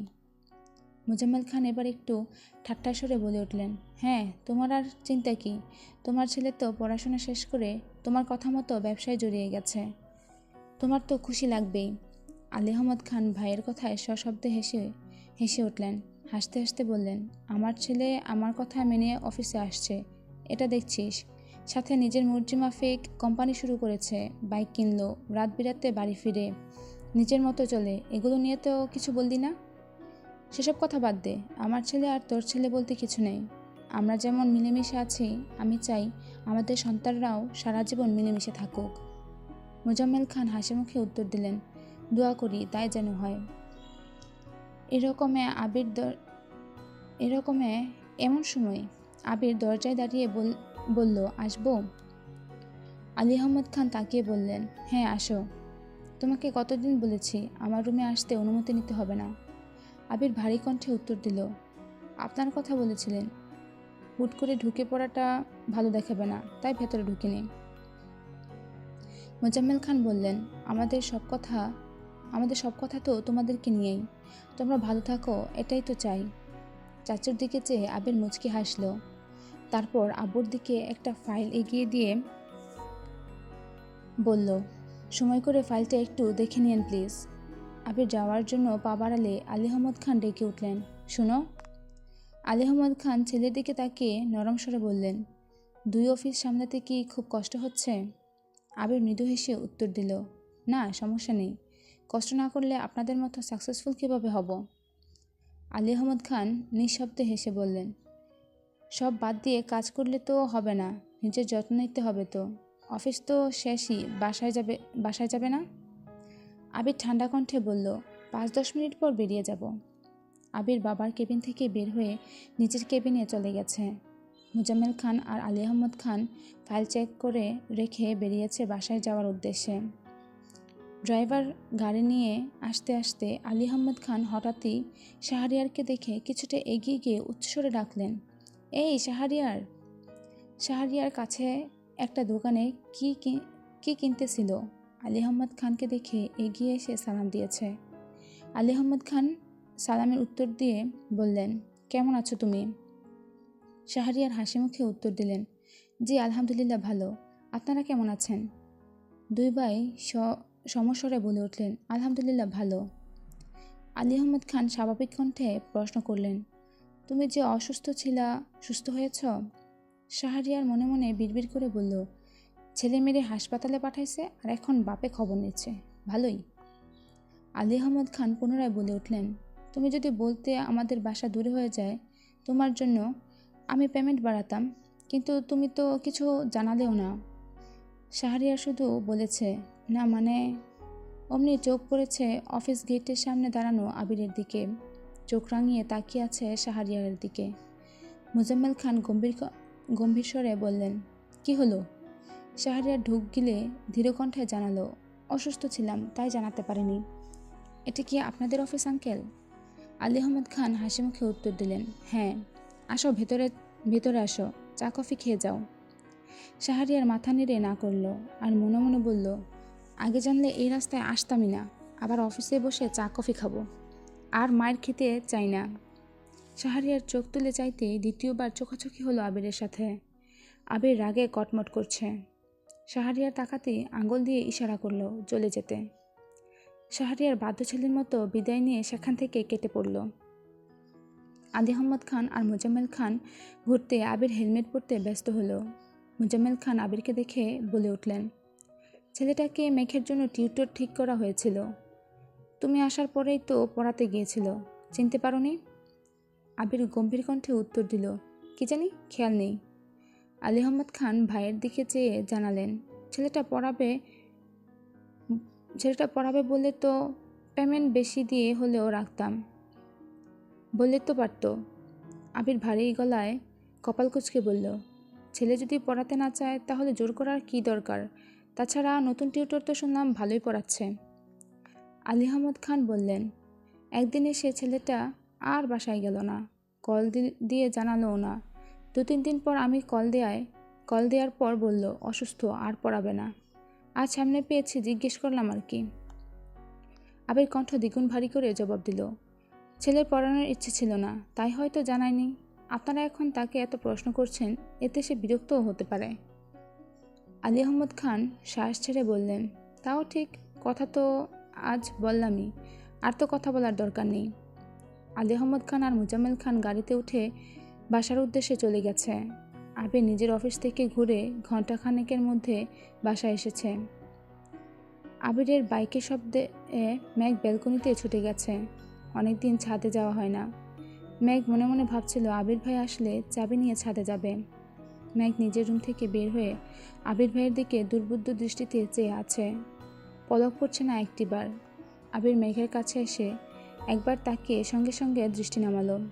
পকেট থেকে একটা কিটকেট চকলেট বের করে মেঘকে দিল। মেঘ চকলেট নিয়ে মাথা নুয়ে মুচকি হাসল।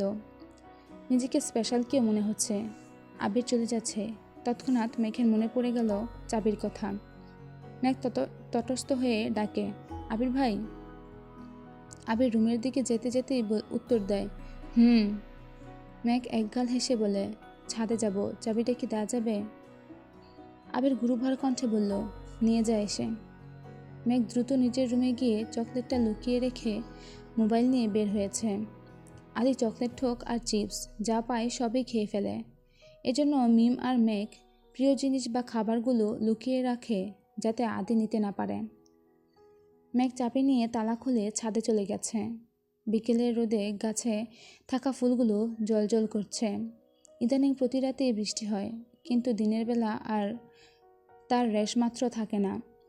মেঘ কয়েকটা গাছের পাতা আর অবাঞ্ছিত ডালগুলো কেটে হাত ধুয়ে ছাদে হাঁটছিল। 10-15 মিনিট পর আবির একটা সেন্টু গেঞ্জি আর লুঙ্গি পরে ছাদে আসছে। আচমকা আবির ভাইকে দেখে কিছুটা ভয় পেয়েছে। তবে দেশে ফেরার পর এই প্রথমবার আবির ভাইকে লুঙ্গি পরা দেখে মেঘ দাঁত কেলিয়ে হেসে উঠল।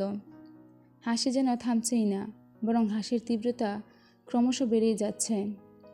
আবির কপাল কুঁচকে তাকালো। আবিরের চাউনিতে মেঘ চিবুক নামিয়ে মুখে হাত চেপে হেসেই যাচ্ছে।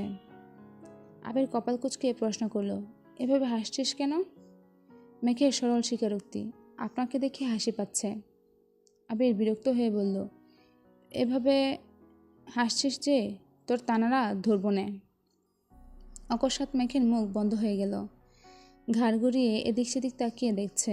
মেঘের কাণ্ড দেখে আবির মুচকি হেসে ছাদের কর্নারে সিঙ্গেল সোফায় গিয়ে বসে পড়েছে। সূর্যের আলো ধীরে ধীরে কমতে শুরু করেছে। মেঘ সঙ্গে সঙ্গে চুল বেঁধে মাথায় ঘুমটা টেনে ধীর পায়ে আবির ভাইয়ের কাছে গিয়ে দাঁড়িয়ে পড়েছে। আবির ফোনে কথা বলছে আর মেঘ ছাদে রেলিং ঘেঁষে দাঁড়িয়ে একদৃষ্টিতে আবির ভাইকে দেখছে। প্রথম দেখে হাসলেও এখন মেঘের ভালোই লাগছে। শক্তপোক্ত উন্মুক্ত বাহু দেখেই মনে হচ্ছে জিম করে এমন বডি বানিয়েছেন। প্রশস্ত বুকের লোমগুলো হালকা হালকা দেখা যাচ্ছে। আবির ভাইকে এভাবে দেখে মেঘের বুকের ভিতর ধুকভুক শুরু হয়ে যাচ্ছে। আবির ভাইয়ের হাতে মেহেদি দেয়া থাকলে এখন নতুন জামাই লাগতো। এটা ভাবতেই মেঘের মুখ লজ্জায় লাল হয়ে গেছে। আবির ভাইয়ের শ্যামবর্ণের মুখশ্রী সর্বক্ষণ মেঘের মস্তিষ্কে ঘুরপাক খায়। চোখ বন্ধ করলেও সেই তামাটে চেহারা চোখের সামনে ভেসে ওঠে। মেঘ বিড়বিড় করে বলল, ডুবে ডুবে ভালোবাসি, আপনি না বাসলেও আমি বাসি। মেঘ চুপি চুপি আবির ভাইয়ের 2-3টা ছবিও তুলে নিয়েছে। আবির কল কেটে মেঘের দিকে চেয়ে ঠান্ডা কণ্ঠে বলল, এখানে দাঁড়িয়ে আছিস কেন, রুমে যা। মেঘ আহ্লাদি কণ্ঠে বলল, একটু থাকি না প্লিজ। আবির আর কিছুই বলল না। আহ্লাদি কণ্ঠে মেঘ কিছু বললে আবির কখনোই না করতে পারে না। এই সেই ললনা যার সামান্যতম আবদারও আবির ফেলতে পারে না। আবিরের সমস্ত পৃথিবী একদিকে আর অন্যদিকে তার স্প্যারো। আবির চোখ বন্ধ করে সোফায় হেলান দিয়ে বসে আছে। বেশ খানিকটা সময় মেঘ আবির ভাইকে সরু নেত্রে নিরীক্ষণ করে ধীর কণ্ঠে ডাকল, আবির ভাই। আবির চোখ বন্ধ করে জবাব দিল, মেঘ উদ্বিগ্ন কণ্ঠে শুধালো, আপনার কি মন খারাপ? আবির মেঘের দিকে তাকিয়ে মুচকি হেসে উত্তর দিল, কই না তো। মেঘ কিছু বলতে যাবে তার আগে আবির বলে উঠল, আজান পড়বে কিছুক্ষণের মধ্যে, তোর একটু থাকার ইচ্ছে মিটলে রুমে যা। মেঘ বাধ্যবিয়ের মতো চুপচাপ রুমে চলে গেছে। আবির মনে মনে বলছে, আমি তো তোর সাথে জীবনের প্রতিটা সূর্যোদয় সূর্যাস্ত দেখতে চাই। তার জন্য অনেক ঝড়ঝাপটা পেরোতে হবে। যাই হয়ে যাক, একদিন তোকে আমার করে নিবই ইনশাআল্লাহ। হঠাৎ এক বৃহস্পতিবারে মেঘ আর বন্যা কোচিং থেকে বের হতেই দেখতে পেল আবির ভাই বাইকের সামনে দাঁড়িয়ে আছেন। মেঘকে বের হতে দেখে আবির কিছুটা এগিয়ে আসলো। আবির বন্যার দিকে চাইতেই চোখোচোখি হলো দুজনের। বন্যা হাসি মুখে বলল, আসসালামু আলাইকুম ভাইয়া, কেমন আছেন? আবির স্বভাবসুলভ গম্ভীর কণ্ঠে উত্তর দিল, ওয়ালাইকুম আসসালাম, আলহামদুলিল্লাহ ভালো, তুমি কেমন আছো? বন্যা উত্তর দিল, আলহামদুলিল্লাহ ভালো। আবির স্বাভাবিক কণ্ঠে প্রশ্ন করল, তুমিই তো বন্যা? বন্যা বলল, জি ভাইয়া। বন্যা পুনরায় বলে উঠল, আমি আসছি ভাইয়া, ভালো থাকবেন, আসছি মেঘ। কথাগুলো বলে বন্যা কোনো রকমে পালালো এখান থেকে। আবির মেঘের দিকে তীক্ষ্ণ দৃষ্টিতে চেয়ে শুধালো, তোর বান্ধবীও দেখা যায় তোরই মতো। মেঘ আহমকের মতো চেয়ে প্রশ্ন করল, কেমন? আবির ঠাট্টা স্বরে বলল, তার সিরা। মেঘ ভ্রুকুচকে বলল, মোটেই না। মেঘ ভেঙচি কেটে গাল ফুলিয়ে দাঁড়িয়ে আছে। আবির সশব্দে হেসে বলল, চড়ুই পাখিকে গাল ফুলালে প্যাঁচার মতো লাগে। মেঘ রাগে ফুঁসতে ফুঁসতে আবির ভাইয়ের দিকে চাইল, কিন্তু আবির ভাইয়ের মুখের অকৃত্রিম হাসি দেখে নিজের রাগটা ধরে রাখতে পারল না। মেঘ নিচের ঠোঁট কামড়ে ধরে কয়েক সেকেন্ড অবাক চোখে তাকিয়ে থাকে। সহসা মেঘের উষ্ঠ জড়িয়ে আসে। মেঘ মনে মনে বলল, আপনার এই হাসিতে আমি বেসামাল হয়ে যাব। আবির বাইকের কাছে গিয়ে হেলমেট পরে নিল। মেঘ কাছে যেতেই মেঘের জন্য কিছুদিন আগে কেনা একটা হেলমেট নিয়ে মেঘকে পরাতে গেল। মেঘ বলে, আমি পরতে পারবো। আবির গম্ভীর কণ্ঠে শুনল, আমি পরিয়ে দিলে সমস্যা? মেঘের বুকের ভেতর তোলপাড় চলছে। এটা সে আবির ভাইকে কিভাবে বোঝাবে? আবির ভাই কাছে আসলে ওনার শরীর থেকে আসা তীব্র ঘ্রাণ মেঘের মস্তিষ্কে নিউরন পর্যন্ত নড়িয়ে দেয়। মেঘের বক্ষস্পন্দন জোরালো হলো। নিজেকে সামলানোর সব শক্তি ক্রমে ক্রমে বিলীন হয়ে যায়। আবির নিজেই হেলমেট পরিয়ে দিয়ে বাইকে বসলো। মেঘের দিকে চাইতে মেঘ ঘুরে গিয়ে বাইকে বসলো। আবির বাইক টান দিতেই হুমড়ি খেয়ে পড়ল আবিরের পিঠে। নিজেকে সামলে সঙ্গে সঙ্গে দুহাত আবিরের কাঁধ চেপে ধরল। আবির উচ্চস্বরে বলল, আর একদিনও তোকে ধরতে বলবো না, পড়ে গেলে ফেলেই চলে যাব। মেঘ চুপচাপ আশেপাশে দেখছে। কত কত কাপল ফুটপাথ দিয়ে হাঁটছে একসাথে। কেউ কেউ রাস্তার পাশে দাঁড়িয়ে ফুচকা খাচ্ছে, কেউ বা শাড়ি পাঞ্জাবি পরে হাঁটছে, আর কত মানুষ বাইকে রিক্সাতে ঘুরছে। তাদের দেখে মেঘের মনে প্রেমানুভূতি জাগ্রত হয়। খুব ইচ্ছে করছিল আবির ভাইকে পেছন থেকে জড়িয়ে ধরার, কিন্তু সাহস হয়নি। সব দ্বিধাদ্বন্দ্ব সরিয়ে অকস্মাৎ আবিরের পিঠে মাথা রাখল মেঘ। আবির সঙ্গে সঙ্গে বাইকের গতি কমিয়ে মৃদু হেসে ঘাড় ঘুরিয়ে দেখার চেষ্টা করল। মেঘ তা বুঝতে পেরে সহসা মুখ তুলে স্বাভাবিক হয়ে বসল। আবিরের মুখের হাসিটা কয়েক সেকেন্ডে বিলীন হয়ে গেল। কিছুক্ষণের মধ্যে একটা বাইকের শোরুমে সামনে এসে থামল। মেঘ উদ্বিগ্ন কণ্ঠে শুধালো, আমরা এখানে কেন আসছি? আবির নিরেট কণ্ঠে বলল, তোর ভাইয়ের জন্য বাইক কিনতে আসছে। মেঘ উত্তেজিত কণ্ঠে শুধালো, সত্যি? আবির মেঘকে নিয়ে ভেতরে ঢুকে বলল, পছন্দ কর। মেঘের উত্তেজনা নিমিষে মিলিয়ে গেল। আস্তে করে বলল, আমি তো বাইক চিনি না, আর আমার পছন্দ ভাইয়ার কি ভালো লাগবে? আবির শক্ত কণ্ঠে বলল, তানভীরের নির্দিষ্ট কোনো পছন্দ নেই, তাছাড়া তুই ওকে গিফট করবি, এতে পছন্দ না হওয়ার কি আছে? তুই কালোর মধ্যে কয়েকটা পছন্দ কর, আমি তো আছি। মেঘ আশ্চর্য নয়নে তাকিয়ে বলল, আমি গিফট করব মানে? আবির কপাল কুঁচকে বলল, এত মানে বুঝতে হবে না। আবির ঘুরে ঘুরে বাইকের ডিটেলস বলছে, আর মেঘ পছন্দ করছে। সবশেষে দুটো বাইক নিয়ে কনফিউজড। মেঘ আবির ভাইয়ের দিকে চেয়ে ভনিতা ছাড়াই বলে উঠল, দয়া করে দুটো নেওয়ার চিন্তা করবেন না প্লিজ। আবির মেঘের মুখোমুখি হয়ে ছোট করে বলল, আমারটা রেখে এই দুটো নিয়ে নেই। মেঘ চিৎকার দিয়ে উঠল, না, আপনারটা আমার অনেক পছন্দ। আবির মৃদু হেসে সাইডে গিয়ে বসল। মেঘকে বলল তানভীরকে কল দেওয়ার জন্য। আবিরের কথা মতো মেঘ কল দিয়ে সেই কথাগুলোই বলেছে যা আবির শিখিয়ে দিয়েছে। কিছুক্ষণের মধ্যেই তানভীর চলে আসছে। মেঘ তানভীরের হাতে দুটো চিরকুট দিয়ে বলল, যে কোনো একটা তোলো। তানভীর বনুর কথা মতো তাই করল। সহসা মেঘ উত্তেজিত কণ্ঠে বলল, সারপ্রাইজ, এটা তোমার গিফট আবির ভাইয়ের তরফ থেকে। আবির পাশ ফিরে মেঘের দিকে চেয়ে বলল, আমাদের দুজনের পক্ষ থেকে, টাকা আমার পছন্দ ওর। তানভীর আবিরকে জড়িয়ে ধরে বলল, থ্যাংক ইউ সো মাচ ভাইয়া। মেঘকেও ধন্যবাদ দিল। বাইকের সব কাজ শেষ করে শোরুম থেকে বের হয়েই মেঘ বলল, ভাইয়া ট্রিট দিবা না? তানভীর হাসি মুখে বলল, অবশ্যই দিব, 1 মিনিট ওয়েট করবো না। আবিরকে সাইডে নিয়ে তানভীর কানে কানে বলল, ভাইয়া হেল্প করো প্লিজ। আবির কপাল কুঁচকে বলল, কি হেল্প? তানভীর বিড়বিড় করে বলল, তোমার মতো আমিও আমার ওনাকে প্রথমে বাইকে বসাতে চাই। আবির তীক্ষ্ণ দৃষ্টিতে চেয়ে তপ্ত স্বরে শুধালো, আমি কারে প্রথমে বাইকে উঠেছি? তানভীর ঠাট্টা স্বরে বলল, আমার সামনে ঢং করো না ভাইয়া। আমায় বাইকে উঠাতে হবে বলে একা একা বাইক কিনে নিয়ে গেছো। মিম আদিকে বাইকে ঘোরাবা দূরের কথা, আমায় বাইক ছুতেই দাওনি। বনুকে নিয়ে সর্বপ্রথম বাইকে ঘুরেছ। বনুর নিয়ে ঘোরার কয়েকদিন পরে আমারে তোমার বাইকে প্রথম উঠতে দিছ। কি ভাবছো আমি জানি না? তুমি সেদিন প্রথম বনুরে নিয়ে ঘুরছো, সেদিনই আমার বন্ধু আমায় বলছে। আবির নিঃশব্দে হেসে বলছে, আস্তে বল, ও শুনে ফেলবে।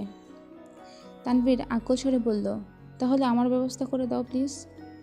আবির গম্ভীর কণ্ঠে উত্তর দিল, তোর ওনাকে তো আনতেই চাইছিলাম, কিন্তু ওনাকে বলার আগেই ছুটে পালাইছে। তানভীর সুস্থির ভঙ্গিতে বলল, প্লিজ ভাইয়া। আবির ভ্রুকুচকে তাকিয়ে বিড়বিড় করে বলল, তুইও তো তোর বোনের মতোই হইছিস। ঠিক আছে, দেখছি।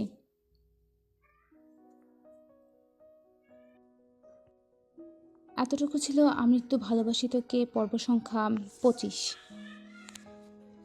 আজকের পর্ব এখানেই শেষ। পরের পর্ব নিয়ে আবারও হাজির হব ইনশাল্লাহ। ততক্ষণ পর্যন্ত নিজের খেয়াল রাখবেন।